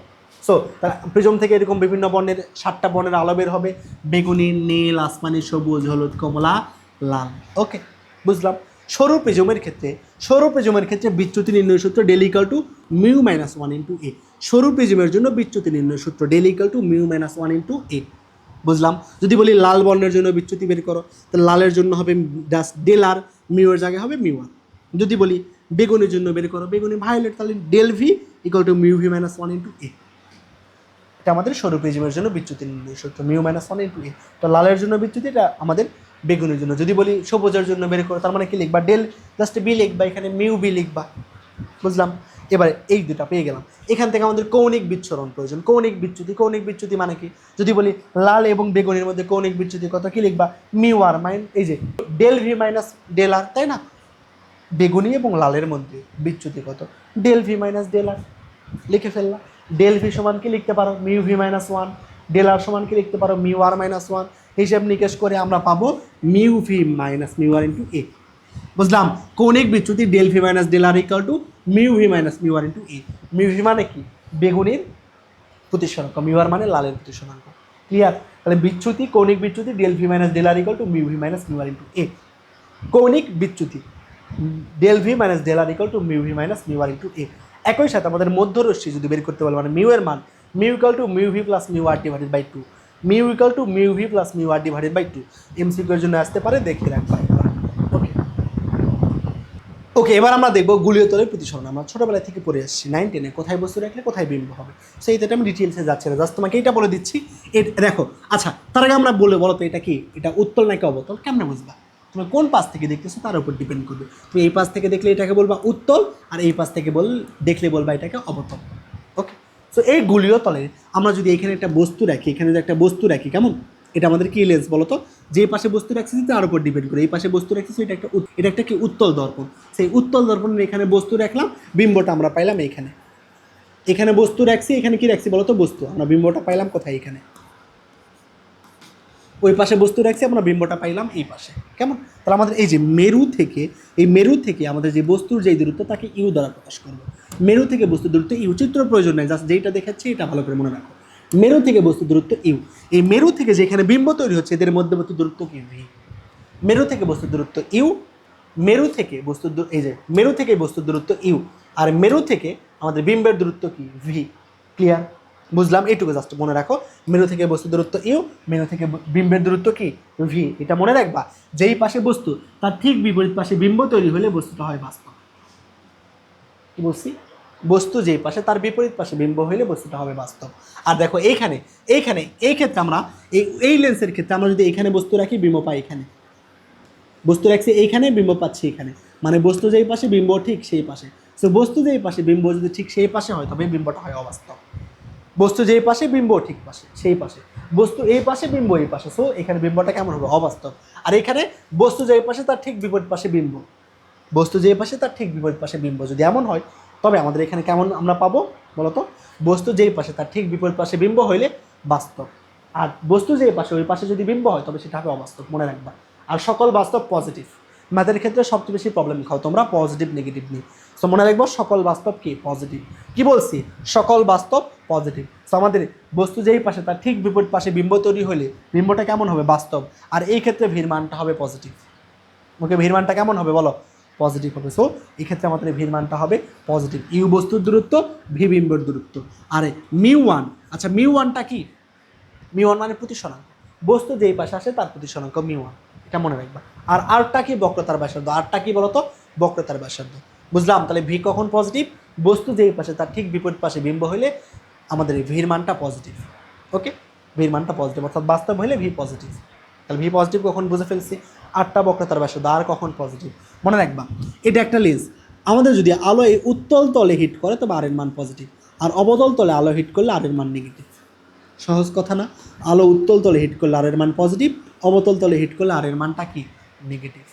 বুঝছো? এই যে দেখো লেখা আছে সুন্দর করে, যে পাশে বস্তু সেই পাশে বিম্ব হইলে অবাস্তব, আর যে পাশে বস্তু তার ঠিক বিপরীত পাশে বিম্ব হইলে বাস্তব, আর সকল বাস্তব পজিটিভ। ভির মান কখন পজিটিভ বুঝে ফেলছে। আর এর মান কখন পজিটিভ? উত্তল তলে হিট করলে পজিটিভ, অবতল তলে হিট করলে নেগেটিভ। এটা খুবই বেশি গুরুত্বপূর্ণ যে সূত্র কি? Mu one divided by U plus mu two divided by V equal to mu two minus mu one divided by R. Mu one divided by U plus mu two divided by V equal to mu two minus mu one divided by R. Mu ওয়ানটা কি? বস্তু যেই পাশে আছে তার প্রতিসরাঙ্ক। Yuta কি? বস্তুর দূরত্ব। মিউ টুটা কি? যে পাশে বিম্ব তৈরি হচ্ছে তার প্রতিসরাঙ্ক। ভিটা কি? বিম্বের দূরত্ব। আর মানে বক্রতার ব্যাসার্ধ। বুঝলাম? বলো তো। আশা করি বুঝছে। তাহলে বুঝে থাকলে এই ম্যাথটা কি হবে আমাকে বলবা। যে বলা হচ্ছে একটা কাঁচের গোলকের একটা পৃষ্ঠে একটা চিহ্ন দিয়ে তুমি বিপরীত পৃষ্ঠে ব্যাস বরাবর তুমি তাকায় আসো, তবে বিম্বটাকে তুমি কত দূরে দেখতে পাবা? বিম্বটাকে কত দূরে দেখতে পাবা মানে ভির মান বের করতে বলছো। অর্থাৎ দেখো কি বলতেছে, তুমি এইখানে চোখ দিয়ে আসো, তুমি এখানে তুমি চোখ দিয়ে আসো, কেমন? এখানে চোখ দিয়ে আসো আর বস্তুকে এই পাশে রাখছো, এই পাশে বস্তুকে রেখে এখানে চোখ দিয়ে আসো। তাহলে বস্তুটাকে তুমি বিম্বটা কোথায় দেখবা আমাকে বলবা। বিম্বটা তুমি কোথায় দেখবা? কেমনে বের করবা? দেখো এইখান থেকে এইটুকু দূরত্ব দিয়ে আছে 10 সেন্টিমিটার ব্যাস। তার মানে ইউ এর মান কত বলো? ইউ এর মান 10 সেন্টিমিটার। কত? ইউ এর মান কত? 10 সেন্টিমিটার। বুঝলাম? আশা করি বুঝছি। এরপরে এখান থেকে আলো এসে কোথায় পড়বে বলো তো? এই যে এই পৃষ্ঠে আলো এসে পড়বে। আলো এসে কোথায় পড়বে? এই পৃষ্ঠে পড়বে, তাই না? কোথায় পড়তেছে? অবতল নাকি উত্তল পৃষ্ঠে? অবতল পৃষ্ঠে, তাই না? আলো যদি অবতল পৃষ্ঠে পড়ে তবে আর এর মানটা কি হয়? নেগেটিভ। আর এর মানটা কি হয়? নেগেটিভ। মানে এখানে বক্রতার ব্যাসার্ধ কত বলো তো? ব্যাস 10 হলে ব্যাসার্ধ কত? 5। তবে পজিটিভ পাস না কি নেগেটিভ পাস? Negative pass. কারণ কি? আলো কোথায় এসে অবতীত হচ্ছে? এই যে নেগেটিভ পৃষ্ঠে, অবতল পৃষ্ঠে। অবতল পৃষ্ঠে আলো আপতিত হলে আর এর মান নেগেটিভ। ক্লিয়ার? আর এর মান -5, ইউ এর মান দেওয়া আছে 10। এবার ভি এর মানটা বের করবো। তুমি জানো সূত্র, μ1/u plus μ2/v equal to μ2 minus μ1 divided by R. মান বসাই দাও। μ1 এর মান কত? 1.5। এটা কার প্রতিসরাঙ্ক? এই যে কাচের প্রতিসরাঙ্ক। বস্তু কোথায় আছে? কাচের উপর আছে, তাহলে কাচের প্রতিসরাঙ্ক কত? 1.5। বস্তু যেই পৃষ্ঠে তার প্রতিসরাঙ্ক μ1। বস্তু কাচের উপর আছে, একদম কাচের প্রান্তে, দেখে এই পাশ থেকে দেখার চেষ্টা করতেছে। ওকে, তাহলে বিম্ব কোথায় হবে এটা প্রশ্ন। তাহলে বস্তু কাচের উপর আছে, তাহলে কাচের প্রতিসরাঙ্ক 1.5 এর মান μ1। μ1/u এর মান 10, μ2 ডিভাইডেড বাই ভির মান বের করবো। μ2 এর মান কত? 1। বাইরের মাধ্যমটা কত? বাতাস। বাতাসের প্রতিসরাঙ্ক 1। μ2 এর মান 1, μ1 এর মান 1.5, আর এর মান -5। হিসেব করো, ভির মান কত হবে? -20। -20 মানে কি বলো তো? ভির মান মাইনাস কখন হয়? যখন বস্তুটা কেমন হয়? অবাস্তব। অবাস্তব। সকল বাস্তব পজিটিভ, আর অবাস্তব হইলে ভির মান নেগেটিভ। তো এখানে বস্তুটা কেমন হবে? অবাস্তব বিম্ব আমরা পাবো। বুঝলাম? আশা করি বুঝছি। আচ্ছা, লেন্স এবার কি? যে দুইটা গোলীয় পৃষ্ঠ, এরকম দুইটা গোলীয় পৃষ্ঠতে আমরা একত্র করে লেন্স তৈরি করতে পারি, অথবা একটা সমতল আর একটা গোলীয়কে তৈরি করে আমরা লেন্স তৈরি করতে পারি। সো লেন্স বলবা দুইটা গোলীয় পৃষ্ঠ অথবা একটা সমতল ও একটা গোলীয় পৃষ্ঠের সমন্বয়ে যে সচ্চার প্রতিসরকের মাধ্যম তৈরি করা হয় তাকে বলা হয় লেন্স। কেমন? সো এটা একটা সম্পূর্ণ মনে করো গোলক। কেমন? সো এই গোলক থেকে আমরা একটা অংশ কেটে নিব। যে অংশটা কেটে নিব, এই অংশটা আমার গোলকের, যেই গোলকের ব্যাসার্ধ তাকে বলা হবে ওই লেন্সের বক্রতার ব্যাসার্ধ, এবং এই গোলকের কেন্দ্রকে বলা হবে ওই লেন্সের আমার কি? কেন্দ্র। কেমন? এবং আমাদের যেইটুকু অংশ নিয়ে কাজ করতেছি, আমরা লেন্স এইটুকু অংশ নিয়ে কাজ করব। সো এইটুকু অংশ এপিবি, এইটুকু অংশকে আমরা বলবো উন্মেষ। কী বলবো? উন্মেষ বলবো। যেটুকু অংশ নিয়ে আমরা কাজ করবো, এই যে এপিবি, সম্পূর্ণ লেন্স গোলক নিয়ে কাজ করতেছি না, গোলক থেকে একটা অংশ কেটে নিব, যেটুকু অংশ কেটে নিব সেটুকু অংশকে বলবো উন্মেষ। কি বলবা? উন্মেষ বলবা। ওকে, এবার আসো যে বিভিন্ন ধরনের লেন্স হইতে পারে। মূলত উত্তল লেন্স এবং অবতল লেন্স দুই ভাগে ভাগ করতে পারি, একটা উত্তল আর একটা অবতল। উত্তলের মধ্যে বেশ কিছু ভাগ আছে। যেমন তোমাকে আমি যদি বলি যে উভ উত্তল, মানে কি বুঝতেছে? উভয় পাশে উত্তল জায়গায় ফেলে উভয় পাশে উত্তল। কেমন? এবার দেখো আমরা বিভিন্ন ধরনের লেন্স দেখবো, এটা খুবই বেশি গুরুত্বপূর্ণ। লেন্সকে দুই ভাগে ভাগ করা যাইতে পারে, একটা উত্তল আর একটা অবতল। উত্তলকে আরও কয়েকটা ভাগে ভাগ করা যায়, যেমন উভ উত্তল। নামের শেষে দেখবা, নামের শেষে দেখে বুঝতে হবে এটা লেন্সটা কেমন। উভ উত্তল মানে কি? উভয় পাশে উত্তল। উভ উত্তল মানে কি? যে উভয় পাশে উত্তল, এই পাশে উত্তল, এই পাশে উত্তল, মানে উভ উত্তল। সমতল উত্তল মানে কি? সমতল আরেক পাশটা উত্তল, অর্থাৎ এই পাশটা সমতল, এই পাশটা উত্তল, এই যে সমতল, এই উত্তল। এরপরে অবতল উত্তল। অবতল প্লাস উত্তল মিলে কি হয়? অবতাল উত্তল। কেমন? সো অবতাল উত্তলটা কেমন হবে? যে প্রথম পাশটা কেমন বলো তো? অবতল। আর পরের পাশটা কেমন হবে? উত্তল। এই যে এই পাশটা হবে উত্তল এবং প্রথম পাশটা কেমন বলো তো? অবতল। অবতল মানে কেমন হইতে পারে? প্রথম অবতল মানে কেমন? এই যে প্রথম পৃষ্ঠটা অবতল, পরের পৃষ্ঠটা উত্তল। আমরা শেষ থেকে দেখব। কেমন? পরিচয়, বংশ থেকে পরিচয় জানবা। বংশের নাম কোথায় থাকে? যেমন আমার নাম সিয়াম খান, বংশটা লাস্টে থাকে, সো তুমি লাস্টে দেখবা বংশ, দেখবা বংশ কি? উত্তল। লাস্টেরটা উত্তল, প্রথমটা অবতল। কেমন? অবতল উত্তল। আর উত্তল মানে এটা হইতে পারে অবতল উত্তল। আর উত্তল মানে যে এরকম দুইটা মাথা একত্রে থাকবে। দেখো উত্তল মানে কি? দুইটা বিন্দু, দুই প্রান্তে দুইটা বিন্দু থাকবে, মাস্ট। উত্তল মানে দুইটা প্রান্তে দুইটা বিন্দু থাকবে। আর অবতল মানে কি? দেখো যে উভ অবতল মানে কি? উভয় পাশে অবতল। অবতল মানে এরকম দুইটা টান হবে, আগে লিখবা। অবতল মানে কি বলতো? উপর নিচে দুইটা টান, তারপর অবতল দিবা। এই যে দেখো উভ অবতল মানে উভয় পাশে অবতল, এই পাশে অবতল, এই পাশে অবতল। অবতল হইলে এরকম হবে, উপরে দুইটা টান। আর উত্তল হইলে এরকম বিন্দু হবে, উপর নিচে বিন্দু হবে, মনে রাখা সহজ হয়। তারপরে কি বলতেছে বলতো? সমা অবতল মানে কি বলতো? যে আমার সমান, দেখো এক পাশে আমাদের সরল রেখা, আর এক পাশে অবতল, সমা অবতল। বুঝলাম? অর্থাৎ এক পাশে আমাদের সরল রৈখিক, আর এক পাশে অবতল। এরপরে উত্তল অবতল মানে কি? এক পাশে অবতল, আরেক পাশে উত্তল। তার মানে এক পাশে কি হয়? অবতল, আরেক পাশে কেমন হয় বলতো? উত্তল। আরেক পাশে উত্তল মানে কেমন? এই যে আমি বুঝলাম, বুঝছি কি বুঝলি? অবতল, আরেক পাশে উত্তল। আশা করি বুঝছি। এবার আর অনের মান কখন পজিটিভ কখন নেগেটিভ এটা খুবই ভালো করে বুঝতে হবে। আলো উত্তল পৃষ্ঠে হিট করলে আর অনের মান পজিটিভ, অবতল পৃষ্ঠে হিট করলে আর টুর মান নেগেটিভ। সো এই ক্ষেত্রে দেখো আলো কোথায় হিট করতেছে? উত্তল পৃষ্ঠে, আর অনের মান পজিটিভ। এরপরে আলো এখান থেকে কোথায় আসবে? লেন্সের এখানে এসে আপতিত হবে। কোথায় হিট করতেছে? অবতল। সো আর টুর মান নেগেটিভ। আশা করি বুঝছি। আবার এটা কেউ বুঝো না, এটা কেউ বুঝো না। এটা আমরা লেন্সের নামকরণের জন্য এই পাশে তীর চিহ্ন দিচ্ছি। ওকে, তারপরেরটার জন্য দেখো এইখানে আলো এসে কোথায়? সমতলে হিট করতেছে। আলো যদি সমতল পৃষ্ঠে হিট করে, সমতল পৃষ্ঠের ব্যাসার্ধের মান কি? ইনফিনিটি। সমতল পৃষ্ঠের ব্যাসার্ধ ইনফিনিটি। এরপর আলো এসে কোথায় হিট করবে? যে দেখো অবতলে, তাহলে অবতলে হিট করলে এই পাশ থেকে দেখতেছি, যে এই পাশ থেকে দেখতেছি তার উপর ডিপেন্ড করবে। দেখো এই যে আলো এখানে হিট করতেছে মানে অবতল পৃষ্ঠে, সো তার মানে R2 এর মানটা কেমন, নেগেটিভ। এখানে দেখো আলো কোথায় হিট করতেছে, অবতলে, তার মানে R1 এর মানটা পজিটিভ। এখান থেকে এসে আবার নেগেটিভ, অবতলে হিট করলে কি নেগেটিভ না, সো R1 এর মানটা নেগেটিভ এখানে। তারপরে আলো এখানে এসে আবার অবতলে হিট করতেছে, তার মানে কি বলতো, অবতলে হিট করলে নেগেটিভ, সো R2 এর মানটা এখানে নেগেটিভ। সেমভাবে আলো এখানে কোথায় হিট করতেছে, সমতল পৃষ্ঠে মানে ইনফিনিটি। এরপরে এসে এই পৃষ্ঠে হিট করবে, এটা কি উত্তল, উত্তল পৃষ্ঠে হিট করলে পজিটিভ। সেমভাবে সবগুলো হবে, উত্তল পৃষ্ঠে হিট করলে আলো পজিটিভ, আর অবতল পৃষ্ঠে হিট করলে কি বলো, নেগেটিভ হবে। ওকে, তাহলে দেখো আমরা এটা দেখি যে লেন্স তৈরির ইকুয়েশন, লেন্স মেকার ইকুয়েশন খুবই বেশি গুরুত্বপূর্ণ। তাহলে আমাদের কি হলো, এটা আমাদের এই কেন্দ্র থেকে, লেন্সের কেন্দ্র থেকে আমাদের বস্তু, এখানে মনে করো বস্তু রাখছিলাম, এটা বস্তু রাখছিলাম, বিম্ব পাইছি কোথায়, এখানে কেমন, বস্তু এখানে রাখছি, বিম্ব এখানে পাইছি।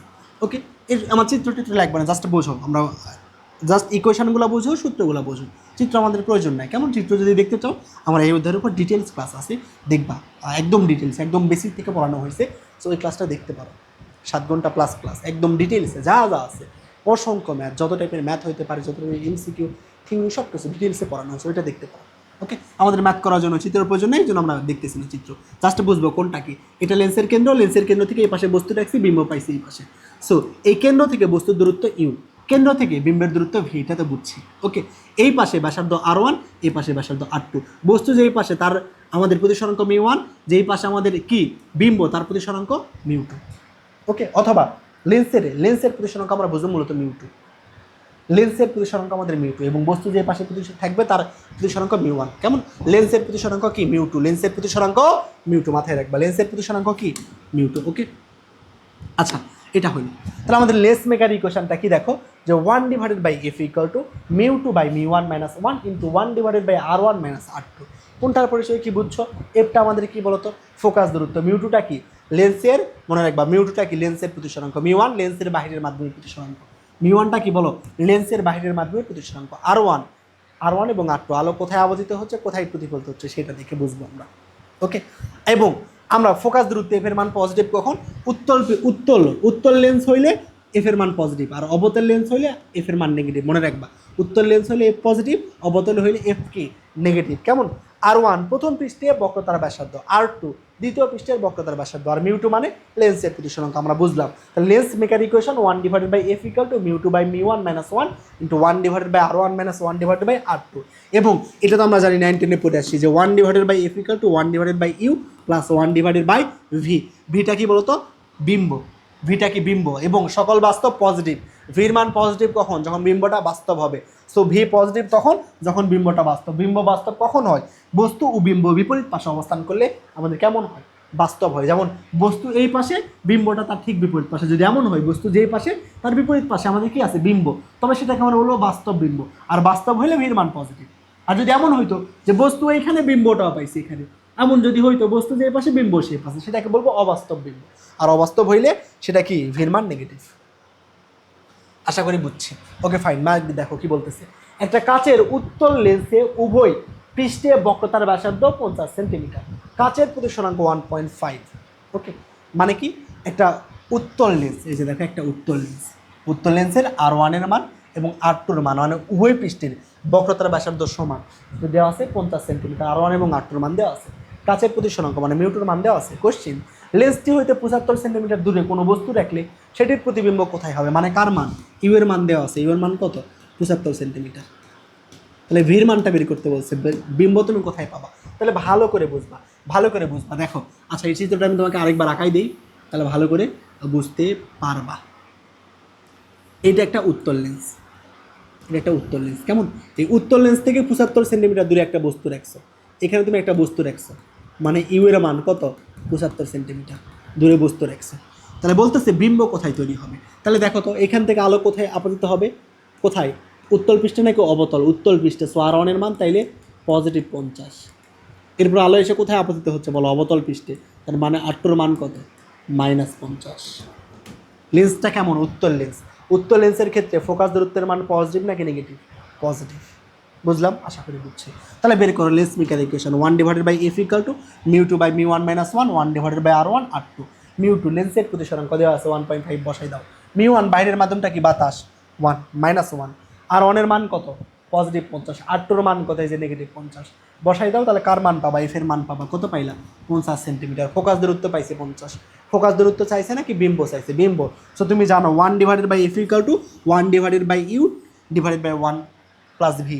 এফ এর মান বের করছো 50, ইউ এর মান প্রশ্নে দেওয়া আছে 75, তাহলে ভির মানটা বের হবে কি হবে না, অবশ্যই বের হবে। ভির মানটা কত পাইলাম, 150। পজিটিভ নাকি নেগেটিভ, পজিটিভ, তাহলে এখানে বিম্বটা কেমন হবে বলো, বাস্তব বিম্ব। বিম্বটা কেমন হবে, বাস্তব বিম্ব। বুঝছি, আশা করি বুঝছি। ওকে, পরের কোশ্চেন দেখো, বলতেছে এবার লেন্স হইতে 50 সেন্টিমিটার দূরে বস্তু রাখলে বিম্ব কোথায় হবে। মানে এবার ইউ এর মান 50, এইটুকুই ডিফারেন্স। ইউ এর মান 50 সেন্টিমিটার, তাহলে ভির মানটা কত, বাকি সব কিছু সেম। এফ এর মান 50 আগের মানতে বের করছি, ইউ এর মান এবার 50। ইউ এর মান যদি 50 হয়, ভির মানটা কেমন হবে, ইনফিনিটি। অর্থাৎ বস্তুকে যদি আমরা 50 সেন্টিমিটার দূরে রাখি, তবে আমরা বিম্বটা কোথায় পাবো, অসীমে পাবো। বুঝছো? ওকে ফাইন, বুঝতে আমরা পাবো কোথায়, অসীমে পাবো। দেখো পরের কোশ্চেন কি বলতেছে, 15 সেন্টিমিটার এবং 30 সেন্টিমিটার বক্রতার ব্যাসার্ধ বিশিষ্ট একটা উভয় উত্তল লেন্সের সামনে 60 সেন্টিমিটার দূরে একটা বস্তু স্থাপন করলে 30 সেন্টিমিটার পেছনে বিম্ব পাওয়া যায়। মানে একটা উভয় উত্তল লেন্সে 60 সেন্টিমিটার দূরে, মানে বস্তুর দূরত্ব দেওয়া আছে, ইউ এর মান কত, 60 সেন্টিমিটার, বিম্ব পাবা 30 সেন্টিমিটার দূরে, ভির মান দেওয়া আছে। কোশ্চেন, লেন্সটির উপাদানের প্রতিসরাঙ্ক মানে কার মান, মিউ এর মান বের করতে হবে। কার মান, মিউ এর মান। আমরা লেন্স তৈরির ইকুয়েশন মিউ সমান কি জানি, 1/f equal to mu 2 by mu 1 minus 1 1/r1 1/r2। Okay, কার মান বের করতে হবে, মিউ টুর মান, লেন্সের আমাদের প্রতিসরাঙ্ক। এফ এর মান কত, প্রশ্নে কি দেওয়া আছে আমাদের, এফ এর মান বলো তো, 15 সেন্টিমিটার এবং 30 সেন্টিমিটার বক্রতার ব্যাসার্ধ। আমাদের এফ এর মানটা তো দেওয়া নাই, এফ এর মান কি দেওয়া আছে, দেওয়া নাই। তাহলে এফ এর মান বের করবো, কেমনে বের করবা, আমরা জানি 1/f equal to 1/u plus 1/v। You মানে কি, বস্তুর দূরত্ব, বস্তুর দূরত্ব প্রশ্নে বলে দিচ্ছে 60 সেন্টিমিটার, বিম্বের দূরত্ব 30। তাহলে তুমি কি পাইলা, এফ এর মানটা পাইলা, এফ এর মান কত, 20 সেন্টিমিটার। তাহলে এফ এর মান এখানে বসাই দাও 20। মিউটোর মান বের করবো, মিউ 1 এর মান 1 মাইনাস 1 ইন্টু আর 1 এর মান পজিটিভ নাকি নেগেটিভ, উভয় উত্তল লেন্স। এই যে উত্তল পৃষ্ঠে হিট করবে, আর 1 এর মান পজিটিভ, এরপরে এসে অবতল পৃষ্ঠে হিট করবে, আর 2 এর মান নেগেটিভ। সো আর 1 এর মান পজিটিভ 15, আর 2 এর মান নেগেটিভ 30। এইটুকু পজিটিভ নেগেটিভ বুঝলেই ম্যাথ শেষ। বসাই দাও, হিসেব করো, তাহলে এখান থেকে মিউটোর মান পাবা 3/2। মানে এটা কি, এটা কাজ। বুঝছো, আশা করি বুঝছি, খুবই সহজ। ওকে, তাহলে চলো আমরা পরের টপিকস দেখি, যে বিবর্ধনের সূত্র দেখব। বিবর্ধন মানে আমাদের বস্তুর চেয়ে প্রতিবিম্বতা কতটুকু বড় হচ্ছে সেটা। মনে করো বস্তু দিলাম এত বড়, আমাদের বিবর্ধন, আমাদের বিম্বটা হচ্ছে এত বড়, সেই বস্তুর তুলনায় বিম্বটা কত গুণ বড়, সেটা আমাদের বিবর্ধন। ওকে, সো বিবর্ধন নির্ণয় সূত্র দেখো, বিবর্ধন m equal to minus V by U অথবা L prime by L. V মানে কি, বিম্বের দূরত্ব, বিম্ব দূরত্ব। ইউ মানে কি বলতো, আমাদের বস্তুর দূরত্ব। আর এল প্রাইম মানে আমাদের বিম্বের দৈর্ঘ্য, এবং এল মানে বস্তুর দৈর্ঘ্য। অর্থাৎ বস্তুর দৈর্ঘ্য কত ছিল, কত হয়েছে। এল প্রাইম মানে বস্তুর দৈর্ঘ্য এখন কত হয়েছে, আর এল মানে আগে কত ছিল। এটা আমাদের কি, বিবর্ধন নির্ণয় সূত্র। এবং মনে রাখবা যে এম এর মান যদি পজিটিভ হয় তবে কি সোজা, আর নেগেটিভ হইলে বিম্বটা কেমন, উল্টা। এম এর মান পজিটিভ পাইলে বিম্বটা সোজা, নেগেটিভ পাইলে কেমন, উল্টা। কেমন, এরপরে দেখো যে আমরা এটা তো জানি 1/f ইকুয়েশন, তাই না। এফ এর মান পজিটিভ মানে কখন, উত্তল লেন্স হলে এফ পজিটিভ, অবতল হলে এফ নেগেটিভ। এবং বিম্ব বাস্তব, সকল বাস্তব মানে কি পজিটিভ, তাই না, বাস্তব মানে কি পজিটিভ। সো বিম্ব যদি বাস্তব হয় তবে ধনাত্মক হবে, অর্থাৎ বিম্ব বাস্তব হলে ভি এর মান পজিটিভ। বিম্ব ভি পজিটিভ হলে বাস্তব বিম্ব পাবো। আর বাস্তব বিম্ব কখন পাই, যেই পাশে বস্তু তার ঠিক বিপরীত পাশে যদি বিম্ব হয়, বস্তু এবং বিম্ব বিপরীত পাশে হইলে বাস্তব বিম্ব পাই। আর বাস্তব বিম্ব হইলে ভির মান পজিটিভ, অথবা আমাদের অবাস্তব হইলে ভির মান নেগেটিভ। মনে রাখবা সকল বাস্তব পজিটিভ, অর্থাৎ যদি বাস্তব বিম্ব পাই ভি পজিটিভ, তাহলে বাস্তব কখন পাবা, বস্তু যেই পাশে তার ঠিক বিপরীত পাশে বিম্ব হইলে পাবা বাস্তব। ওকে, এরপর আসো, এম এর মান পজিটিভ হইলে সেটা কি, সোজা। এম এর মান পজিটিভ হইলে সেটা কি বললাম, সোজা, এবং নেগেটিভ হইলে কি, উল্টা। এই দুইটা বিষয় যদি মনে রাখো, তবে এই অধ্যায়ের ম্যাথগুলো একদম কোপাই দিতে পারবা, একদম কোপাই দেবা। দেখো বলতেছে 6 সেন্টিমিটার লম্বা একটা বস্তুকে, মানে কি বস্তুর দৈর্ঘ্য দেওয়া আছে, এল এর মান 16 সেন্টিমিটার ফোকাস দূরত্বে, এফ এর মান দেওয়া আছে। লেন্সটা কেমন, উত্তল, এফ এর মানটা পজিটিভ হইতে 12 সেন্টিমিটার দূরে একটা বস্তু রাখা হইলো, তাহলে এক্ষেত্রে কী কী ঘটনা ঘটবে এটা বের করতে হচ্ছে। অর্থাৎ এফ এর মান পজিটিভ 16 দেওয়া আছে, ইউ এর মান দেওয়া আছে 12। আমরা ভির মানটা বের করি, 1/f 1 plus you plus 1/v। এখান থেকে আমরা ভির মানটা বের করলাম। ভির মান কত পাইলাম, -48। ভির মান মাইনাস পাইছি। মাইনাস মানে কি বলতো, বাস্তব, সকল বাস্তব মানে পজিটিভ। আর মাইনাস মানে কি, মাইনাস মানে কি তাইলে অবাস্তব, সকল বাস্তব পজিটিভ। ভির মানটা যেহেতু মাইনাস পাইছি, এটা এই বিম্বটা কেমন হবে, অবাস্তব। কেমন হবে? অবাস্তব। অবাস্তব কখন পাই? বস্তু যেই পাশে তার ঠিক বিপরীত পাশে বিম্ব হইলে কি অবাস্তব না? বস্তু যেই পাশে ঠিক সেই পাশে যদি বিম্ব পাই তবে সেটা অবাস্তব। কি বললাম? সকল বাস্তব পজিটিভ, আর নেগেটিভ মানে কি? অবাস্তব। সো নেগেটিভ পাইছে মানে বিম্বটা কেমন হবে? অবাস্তব। আর অবাস্তব বিম্ব কখন হয়? যেই পাশে বস্তু ঠিক সেই পাশে বিম্ব হইলে অবাস্তব হয়। তার মানে বুঝতেছি ভির মান নেগেটিভ মানে বিম্বটা অবাস্তব, এবং অবাস্তব মানে বস্তু যেই পাশে ঠিক সেই পাশে আমাদের বিম্ব তৈরি হবে। আর বাস্তব মানে উল্টা, আর অবাস্তব মানে সোজা। আচ্ছা, বাস্তব দিন এটা কেমন? উল্টা। উল্টা পাল্টা সব কিছু কেমন সেইভাবে মনে রাখবা। বাস্তব মানে উল্টা বিম্ব, আর অবাস্তব মানে কি? সোজা বিম্ব। বাস্তব মানে উল্টা, আর অবাস্তব মানে সোজা। সো ভির মান নেগেটিভ মানে বিম্বটা অবাস্তব, অবাস্তব মানে কি? সোজা। আর অবাস্তব কখন পাই? যখন বিম্ব এবং বস্তু একই পাশে থাকে তখন। বুঝছো? আশা করি বুঝছো। এবার এবার দেখো আমাকে এম ইকাল টু সমান কি জানি? এল প্রাইম বাই এল। তাহলে এল প্রাইম মানে বস্তুর দৈর্ঘ্য বের করবো। তাহলে বস্তুর দৈর্ঘ্য ইকাল টু এম গুণ কত? এল। তাহলে এম এর মানটা আমরা যদি বের করতে পারি তবে আমাদের বস্তুর দৈর্ঘ্য কত সেটা বের করতে পারবো, মানে বিম্বের দৈর্ঘ্য কত সেটা বের করতে পারবো। বস্তুর দৈর্ঘ্য ছিল কত সেন্টিমিটার? 6 সেন্টিমিটার। বিম্বের দৈর্ঘ্য কতটুকু হবে সেটা বের করতে চাচ্ছি। তাহলে বিম্বের দৈর্ঘ্য নির্ণয় সূত্র বিবর্ধন ইন্টু বস্তুর আদি দৈর্ঘ্য, বিবর্ধন বের করতে হবে। বিবর্ধন এম নির্ণয় সূত্র মাইনাস ভি বাই ইউ। ভির মান ইউ এর মান দেওয়া আছে, বুঝতেছে। এম এর মান কত পাইলা? +4। এম এর মান কত পাইলা? 4। এম এর মান বসাই দাও, তুমি কি পাবা? দৈর্ঘ্য পেয়ে যাবা 24 সেন্টিমিটার। বুঝছো? বস্তুর দৈর্ঘ্য 24 সেন্টিমিটার পেয়ে গেলাম। বস্তুর দৈর্ঘ্য কেমনে বের করতে হয়? বিবর্ধন ইন্টু বস্তুর আদি দৈর্ঘ্য। বিবর্ধন বের করলাম 4 × 6, অর্থাৎ আমাদের বিম্বের দৈর্ঘ্য কত হবে? 24 সেন্টিমিটার। এবং বিম্বটা কেমন হবে? অবাস্তব। তাহলে দেখো অপশানে কোনটা সঠিক? বস্তু যে পাশে বিম্ব ঠিক সে পাশে হবে। হ্যাঁ, অবাস্তব মানে বস্তু যেই পাশে বিম্ব সেই পাশে। ঠিক আছে। পরেরটা, বিম্বের আকার 24 সেন্টিমিটার। না, বিম্বের আকার 24 সেন্টিমিটার। হ্যাঁ ঠিক আছে, এটাও ঠিক আছে। বিম্ব বাস্তব নাকি? না, বিম্ব বাস্তব না। বিম্ব কেমন হবে? অবাস্তব। সো 3 নাম্বারটা সঠিক না, মানে 1 এবং 2 সঠিক। বুঝলাম? আশা করি বুঝছি। ওকে, দেখো কি বলতেছে। একটা উত্তল লেন্সের ফোকাস দূরত্ব 12 সেন্টিমিটার। লেন্সের বাম পাশে 24, 18, 12 সেন্টিমিটার দূরে বিম্বের অবস্থান, প্রকৃতি এবং বিবর্ধন নির্ণয় করো। বুঝলা? কার কার মান দেওয়া আছে? যে তোমার এফ এর মান দেওয়া আছে 12 সেন্টিমিটার, ইউ এর মান কত বলো তো? এই যে 24 সেন্টিমিটার। ইউ এর মান যখন 24, তখন ভির মানটা তুমি আগে বের করো, করে তুমি কমেন্ট করবা যে বস্তুটা কেমন হবে। ওকে, ভির মানটা বের করতে হবে। এফ এর মান, ইউ এর মান জানি, তাহলে সূত্র 1/f 1/u 1/v। এখান থেকে ভির মানটা বের করলাম, করে কি পাইলাম? পজিটিভ 24 পাইলাম। পজিটিভ পজিটিভ যদি ভি পাই, সকল পজিটিভ বাস্তব। সো বিম্বটা কেমন হবে? বাস্তব। তার মানে বিম্বটা কেমন হবে? বাস্তব। অর্থাৎ আমরা যদি ফোকাস থেকে বস্তুটাকে 24 সেন্টিমিটার দূরে রাখি, বস্তুকে 24 সেন্টিমিটার দূরে রাখলে আমরা বিম্বটা কেমন পাবো? বাস্তব পাবো। কেমন বিম্ব পাবা? বিম্ব পাবা বলো তো? বাস্তব বিম্ব পাবা। কেমন? আর বাস্তব বিম্ব মানে কি? বস্তু যেই পাশে তার ঠিক বিপরীত পাশে আমাদের বিম্ব আছে। সো বাস্তব বিম্ব মানে বস্তুর বিপরীত পাশে বিম্বটা গঠিত হবে। এবার বিবর্ধন বের কর। বিবর্ধন minus V by U. V এর মান কত পাইলা? 24। এবং ইউ এর মানটা কত বলো তো? ইউ এর মানটা কত? ইউ এর মান তো 24 এখানে। ভির মানটা কত? 24। ইউ এর মানও 24। তো 24/24, তার মানে কত? -1। -1। আচ্ছা, তাহলে বিবর্ধন কত পাইলাম বলতো? -1। মাইনাস মানে কি? মাইনাস মানে কি বলতো? মাইনাস মানে কি? উল্টা না। এম এর মান পজিটিভ মানে সোজা, আর এম এর মান নেগেটিভ মানে উল্টা। সো এম এর মান নেগেটিভ পাইছে মানে বস্তুটা কেমন হবে? উল্টা। বস্তুটা কি বিবর্ধিত হবে? না, সমান হবে। দেখো আমাদের বিবর্ধন কত পাইছে? 1। বিবর্ধন 1 পাওয়া মানে কি? বস্তুর আদি দৈর্ঘ্য ছিল কত? দেখো 24 সেন্টিমিটার। বস্তু ছিল 24 সেন্টিমিটার দূরে, এবং আমরা ঠিক 24 সেন্টিমিটার দূরে কি পাচ্ছি? বিম্ব পাচ্ছি। তার মানে কি বস্তুটা কি বিবর্ধন হবে? হবে না। বস্তুর তার মানে বিবর্ধন হবে না। কেমন? তাহলে বস্তুর কি হবে না বলো তো? যে বিবর্ধন হবে না। বিবর্ধন হবে না অর্থাৎ আমাদের কেমন বিম্ব পাবো? সমান বিম্ব পাবো। বিম্বটা সমান হবে।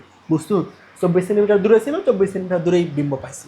তাহলে বিবর্ধন কত? 1। বিবর্ধন 1 মানে কেমন? যে সমান বিম্ব পাওয়া যাবে। বুঝলাম? সো বস্তুকে আমরা যদি 24 সেন্টিমিটার দূরে রাখি, তাহলে আমরা সমান পরিমাণে সমান আকারের বিম্ব পাবো। এবং বিম্বটা কেমন হবে? কি পাইছো? নেগেটিভ। নেগেটিভ মানে কি? উল্টা। উল্টা বিম্ব পাবা। উল্টা অবাস্তব সমান বিম্ব পাওয়া যাবে। বুঝছো? এবার তুমি যদি কত সেন্টিমিটার দূরে রাখো? 18 সেন্টিমিটার দূরে রাখো বস্তুকে, তাহলে তোমার এবার ভির মানটা কেমন আসে? ভির মান আসে +36। পজিটিভ মানে বাস্তব। পজিটিভ মানে বাস্তব। সো বিম্বটা হবে বাস্তব। এম এর মান বের করো, -v বাই ইউ। ভির মানটা কেমন আসছে? নেগেটিভ। নেগেটিভ মানে বস্তুটা কেমন? উল্টা। নেগেটিভ মানে কেমন? উল্টা। এবং বলতো ভির মানটা কত আসে? 3। তার মানে কি? বিম্বটা আমাদের বস্তুর চেয়ে 3 গুণ বেশি বড় হবে। বিবর্ধন কত পাইছে? 3। তার মানে কি? আমাদের বিম্বটা বস্তুর চেয়ে 3 গুণ বেশি বড় হবে। সো বস্তুটা কেমন হবে? অত্যন্ত বিবর্ধিত হবে। কেমন হবে? অত্যন্ত বিবর্ধিত। বুঝলাম? ভির মান পজিটিভ, সো বাস্তব। এম এর মান নেগেটিভ মানে উল্টা। পজিটিভ হলে সোজা। সো বাস্তব, উল্টা, এবং যেহেতু 3 পাইছি বিবর্ধন, তার মানে কি? অত্যন্ত বিবর্ধিত হবে। সেমভাবে বাকিগুলো বের করবা যে 12 সেন্টিমিটার দূরে রাখলে কেমন হবে? 12 সেন্টিমিটার দূরে রাখলে ভির মানটা কেমন পাবো? নেগেটিভ। নেগেটিভ মানে কেমন? অবাস্তব। নেগেটিভ মানে কি? অবাস্তব। অবাস্তব মানে বস্তু যে পাশে ঠিক সেই পাশেই প্রতিবিম্ব। বিবর্ধনের মান কত পাইছো? +1 মানে কেমন? সোজা। ওকে ফাইন, তাহলে এবার আমরা দেখব যে অনুবীক্ষণ যন্ত্র এবং দূরবীক্ষণ যন্ত্র কেমন। অনুবীক্ষণ যন্ত্র দুই ধরনের, একটা সরল অনুবীক্ষণ যন্ত্র আর এটা কি বলতো যে আমাদের জটিল অনুবীক্ষণ যন্ত্র। সরল অনুবীক্ষণ যন্ত্র মানে দেখছো ওই যে ম্যাগনিফাইং গ্লাস, ম্যাগনিফাইং গ্লাস দ্বারা তুমি যদি বস্তুকে ধরো, লেখাগুলো কেমন দেখো? সোজা দেখো। লেখাগুলো কি তুমি উল্টো পাল্টা দেখো না, লেখা একদম সোজা দেখো, তবে বড় আকারে দেখো। সো অনুবীক্ষণ যন্ত্রের কাজকে ছোট জিনিসকে বড় করে ফেলা। এটা কেমনে করে? এইখানে সরল অনুবীক্ষণ যন্ত্র বা ম্যাগনিফাইং গ্লাস আমাদের একটা এরকম উত্তল লেন্স থাকে। একটা কি থাকে বলতো? উত্তল লেন্স থাকে। একটা উত্তল লেন্স থাকার ফলে আমরা কি দেখতে পাই? যে বস্তুটাকে আমরা বড় দেখতে পাই। এবং তুমি একটা বিষয় খেয়াল রাখবা, তুমি যদি ওই লেন্সটাকে দূরে ধরো, দূরে থেকে যদি অনেক দূরের বাড়ি দেখতে চাও, তবে বিম্বটাকে উল্টা দেখবা। তুমি দেখবা, খেয়াল করে, তোমার বাসায় থাকলে এটা খেয়াল করে দেখবা, তুমি এই বিম্বটা দিয়ে যদি দূরের কিছু দেখতে চাও বস্তু, তবে তুমি উল্টা দেখবে। এর কারণ কি বলতো? উত্তল লেন্সের ক্ষেত্রে, উত্তল লেন্সের ক্ষেত্রে 9, 10 শিখে আসছিল ছোটবেলায় যে আমরা যদি বস্তুকে এফ এবং এই যে কেন্দ্রের মাঝখানে রাখি, তবেই কেবল আমরা এই পিছনে বাস্তব বিম্ব পাই। তাছাড়া যেইখানে বস্তু রাখি না কেন আমরা উল্টা বিম্ব পাবো। কেমন বিম্ব পাবো? উল্টা বিম্ব পাবো। এই জন্য আমরা যদি দূরের কোনো বস্তুকে দেখতে চাই, মানে এফ এর বাইরে রেখে কোনো বস্তুকে দেখতে চাইলে তাকে আমরা উল্টা বিম্ব দেখতে পাই। বুঝলাম? সেটা আমাদের সরল অনুবীক্ষণ যন্ত্র। এর ইকুয়েশনগুলো আমরা একটু দেখবো। দেখো, সরল অনুবীক্ষণ যন্ত্র কেমনে কাজ করে? একটা উত্তল লেন্স থাকে। অনুবীক্ষণ যন্ত্র মানে সেখানে উত্তল লেন্স থাকবে। কেমন? সেই উত্তল লেন্সে তুমি এই যে এফ এর মাঝখানে বস্তুটাকে রাখবা। বস্তুকে যদি রাখো, বস্তু থেকে দুইটা আলো বের হবে। একটা সমান্তরালে বের হয়ে ফোকাস দিয়ে যাবে। কেমন? সমান্তরালে বের হয়ে ফোকাস দিয়ে যাবে। কি হবে? সমান্তরালে বের হয়ে ফোকাস দিয়ে যাবে। আরেকটা কি? যে কেন্দ্রতে যাবে। তাহলে এখন তুমি এখানে চোখ দিয়ে বসে আসো, তুমি এখানে বস্তু দেখতে পাবা, তোমার এখানে আলো মিলিত হওয়ার সম্ভাবনা আছে? নাই। তাহলে আলোটা কোথায় মিলিত হবে? আমরা এই আলোটাকে পিছনে যদি বর্ধিত করি, বর্ধিত করলে এই যেখানে মিলিত হয়েছে, তার মানে কি? দেখো কত বড় বিম্ব তৈরি হয়েছে। বস্তু ছিল কতটুকু, বিম্ব তৈরি হয়েছে কত বড়। বুঝলাম? এটা আমাদের সরল অনুবীক্ষণ যন্ত্রের কার্যক্রম। বুঝছি কি বুঝিনি? একটা উত্তল লেন্স থাকবে যেখানে বস্তু রাখবা ফোকাসের মাঝখানে, এর ফলে বিম্বটা তোমার পিছনে এসে অনেক বড় একটা বিম্ব তৈরি হবে। তাহলে এই যে আমাদের এই কেন্দ্র থেকে যে বস্তুর দূরত্ব সেটা কি? ইউ। কেন্দ্র থেকে আমাদের যে বিম্বের দূরত্ব সেটা কি? ভি। এবং আমি যেখান থেকে দেখার চেষ্টা করতেছি, চোখ যেখানে রাখতেছি, এখান থেকে আমার লেন্সের যে দূরত্ব সেটা এ। আমার চোখ থেকে লেন্সের দূরত্ব কি বলো? এ। চোখ থেকে লেন্সের দূরত্ব এ। এবং আমার এই চোখ থেকে যেখানে বিম্ব তৈরি হয়েছে তার দূরত্ব ডি। বুঝলাম? চোখ থেকে লেন্সের দূরত্ব এ, চোখ থেকে বিম্বের দূরত্ব কি? ডি। ক্লিয়ার? হ্যাঁ, আশা করি বুঝছি। তাহলে আমাকে বলবা যে, আর মতো জানি অবাস্তব মানে ভির মানটা নেগেটিভ। তাহলে আমাকে বলবা যে এই সম্পূর্ণ দূরত্ব কত বলো? এই সম্পূর্ণ দূরত্ব ডি। কেমন? এই সম্পূর্ণ দূরত্ব ডি। এইটুকু এ আর এইটুকু কত? ভি। তাহলে আমরা ভি, এইটুকু দূরত্ব ভি সমান চাইলে ডি মাইনাস এ লিখতে পারবো কি পারবো না? ভি সমান ডি মাইনাস এ লিখতে পারবা কি পারবা না? অবশ্যই পারবা। ভি কতটুকু? এইটুকু ভি। এটুকু কত? ডি। ডি থেকে আমরা যদি এ বাদ দিই তাহলে ভি পাবো না? অবশ্যই পাবো। সো ভি সমান চাইলে আমরা ডি মাইনাস এ লিখতে পারি। ডিটা কি? আমার চোখ থেকে বিম্বের দূরত্ব, আর এটা কি? চোখ থেকে লেন্সের দূরত্ব। কখনো প্রশ্নে এর মানটা যদি না দেওয়া থাকে তবে এর মানটা শূন্য ধরে নিব। মানে এর মান শূন্য ধরা মানে কি? যে আমি চোখ দূরে রাখি না, আমি একদম চোখ লেন্সের কাছে দিয়ে রাখছি। বুঝছো? এরকম লেন্সের কাছে দিয়ে বস্তুটাকে দেখতেছি। এর মান না দেওয়া থাকলে এর মান শূন্য ধরে নিবে। ওকে, তাহলে ভি ইকুয়াল টু আমরা ডি মাইনাস এ লিখতে পারি। এবার সূত্র দেখো, এটা আমরা জানি 1/f equal to 1/u plus 1/v। উভয় দিকে আমরা ভি দ্বারা গুণ করে ফেললাম। উভয় দিকে ভি দ্বারা গুণ করলাম। করার পরে ভি মাইনাস ইউকে বাম পাশে নিয়ে আসো। তাহলে V minus U equal to 1 minus V by F হবে। তাহলে এটা V minus V by U সমান কি লেখা যায়? M. Minus V by U সমান কি লেখা যায়? এম। তো আমরা এম সমান লিখতে পারি 1 মাইনাস ভি বাই এফ। এটা আমাদের ক্ষমতা নির্ণয়ের আরেকটা সূত্র, মনে রাখবা। M equal to 1 minus V by F লেন্সের জন্য ক্ষমতা নির্ণয়ের একটা সূত্র এটা। আমাকে বলবা এখানে বস্তু যেই পাশে, বিম্ব ঠিক সেই পাশে। তাহলে আমাদের কেমন? এটা অবাস্তব বিম্ব না? অবাস্তব বিম্ব হলে ভির মান কেমন? নেগেটিভ। সো আমাদের লেন্সের জন্য ভির মানটা কেমন হয়? নেগেটিভ। বুঝছো? সরল অনুবীক্ষণ যন্ত্রের জন্য ভির মানটা কেমন? নেগেটিভ। সো ভির মানটা যদি এখানে নেগেটিভ বসাই দাও তবে কি পাবা? পজিটিভ ভি পাবা। এই যে ভির মান নেগেটিভ ভি বসাও, পজিটিভ ভি পাবা। সো তুমি এই সূত্রটা এখানে মুখস্থ রাখবা যে আমাদের সরল অনুবীক্ষণ যন্ত্রের কি নির্ণয় সূত্র বলো তো? আমাদের এই বিবর্ধন নির্ণয় সূত্র M equal to 1 plus V by F. এটা কি? সরল অনুবীক্ষণ যন্ত্রের বিবর্ধন নির্ণয় সূত্র M equal to 1 plus V by F. এবং ভি সমান চাইলে ডি মাইনাস এ লেখা যায়? অবশ্যই লেখা যায়। সে এ সমান চাইলে আমরা 1 plus D minus A by F লিখতে পারি। বুঝছি কি বুঝি নাই? আশা করি বুঝছি। সরল অনুবীক্ষণ যন্ত্রের বিবর্ধন নির্ণয় সূত্র 1 প্লাস ভি বাই এফ অথবা M equal to 1 minus D by A plus F. বুঝছো? একটা ম্যাথ দেখো, খুবই সহজ। বলতেছে একটা সরল অনুবীক্ষণ যন্ত্রের ফোকাস দূরত্ব দেওয়া আছে, স্পষ্ট দৃষ্টির ন্যূনতম দূরত্ব ডির মান দেওয়া আছে, তোমার যন্ত্রটির বিবর্ধন কত, এম এর মান, এম নির্ণয় সূত্র 1+v/f, v এর মান দেওয়া আছে দেওয়া নাই, সো এটা ইউজ করবো না, দুইটা সূত্র। নিচেরটা এখন দেখবো, m = 1+d-a/f, ডির মানটা দেওয়া আছে, এর মান কি দেওয়া আছে, এর মান দেওয়া নাই, এর মান না দেওয়া থাকলে কি ধরবা, এর মানটা কি তখন শূন্য, এর মান না দেওয়া থাকলে এর মান শূন্য, কারণ তখন ধরে নেওয়া হচ্ছে মাতে যে আমরা একদম চোখ লেন্সের কাছে রাখছি। ওকে, তাহলে ডির মান, এফ এর মান দেওয়া আছে, এর মানটা শূন্য, m = 1+d/f দ্বারা বের করে শেষ। খুবই সহজ ম্যাথ। আমরা অনেকেই ম্যাথগুলো দেখে ভয় পাই, কেমন অনুবীক্ষণ যন্ত্রের ম্যাথ দেখে ভয় পাওয়া যাবে না, একদম বাচ্চা ম্যাথ। দেখো এবার জটিল অনুবীক্ষণ যন্ত্র দেখছো, তোমাদের কলেজের লাভে আছে কেমন। সো এই ক্ষেত্রে কি হয় যে আমাদের দুইটা লেন্স থাকে, এই যে এই পাশে যেখানে আমরা চোখ দিব, চোখ আমরা কোথায় দিই, যে এখানে একটা লেন্স থাকে, এই যে এখানে একটা লেন্স থাকে, এবং আমরা বস্তু রাখি কোথায়, এখানে মনে করো একটা ব্যাকটেরিয়া রাখছো, সো এইখানে একটা লেন্স থাকে দুইটা, নিচে একটা লেন্স, উপরে একটা লেন্স, মানে তুমি যেখানে চোখ দিবা এখানে একটা লেন্স এবং নিচে আরেকটা লেন্স, টোটাল দুইটা লেন্স থাকে, উপরে একটা লেন্স, নিচে একটা লেন্স। যেখানে চোখ দিবা এখানে একটা লেন্স এবং নিচে একটা লেন্স। ওকে, নিচে কি রাখবা, বস্তু, আর চোখ কোথায় দিবা, উপরে। সো লেন্স কয়টা, দুইটা, এই যে নিচে একটা লেন্স, উপরে একটা লেন্স। নিচের লেন্সটা ছোট আর উপরের লেন্সটা কেমন, বড়। নিচের লেন্সটা কি ছোট আর উপরের লেন্সটা কেমন হবে বলো তো, বড় হবে, কেমন। সো এখন কোনটার নাম কি ভালো করে মনে রাখবা, কনফিউজড হও, এখানে মনে রাখবা যে নিচে কি রাখছি, বস্তু, আমার লক্ষ্য কি বস্তুকে দেখা, আমার লক্ষ্য কি বস্তুকে দেখা। সো বস্তুর কাছে যেই লেন্সটা থাকবে তার নাম হবে অভিলক্ষ্য। চোখকে আমরা কি নেত্র বলি না, নেত্র মানে কি চোখ, চোখের কাছে যে লেন্স থাকবে তার নাম কি, অভিনেত্র। খুবই সিম্পল কথা, অভিনেত্র মানে কি চোখ, চোখের কাছে যে লেন্স সেটা কি, অভিনেত্র। চোখের কাছে কে থাকে এই লেন্স, এর নাম অভিনেত্র। বস্তুর কাছে কে থাকে এই লেন্স, তার মানে এর নাম কি, অভিলক্ষ্য। সো বস্তুর কাছে যেটা থাকে লেন্স, এর নাম অভিলক্ষ্য। চোখের কাছে যে লেন্স থাকে তার নাম কি, অভিনেত্র। বুঝছো কি বোঝো নাই, আশা করি বুঝছি। সো এই বস্তুর আমাদের এই যে চোখের কাছে যে বস্তুটা থাকে, চোখের কাছে যে লেন্সটা থাকে সেটা কি, অভিনেত্র। তাহলে অভিনেত্রের বিবর্ধনকে বলবো এম নোট, অভিনেত্রের ফোকাসকে বলবো এফ নোট। ওকে, এরপর আমাদের যে এই যে আচ্ছা এটা অভিলক্ষ্য, এটা অভিলক্ষ্য তাই না, বস্তু যেখানে আছে অভিলক্ষ্য, অভিলক্ষ্যের বিবর্ধনকে বলবো এম নোট, অভিলক্ষ্যের আমরা ফোকাসকে বলবো এফ নোট। একই সাথে আমাদের অভিনেত্র মানে চোখের কাছে যে বড় লেন্সটা থাকবে, এই বড় লেন্সের আমরা বিবর্ধনকে বলবো এমই এবং এর ফোকাসকে বলবো এফি।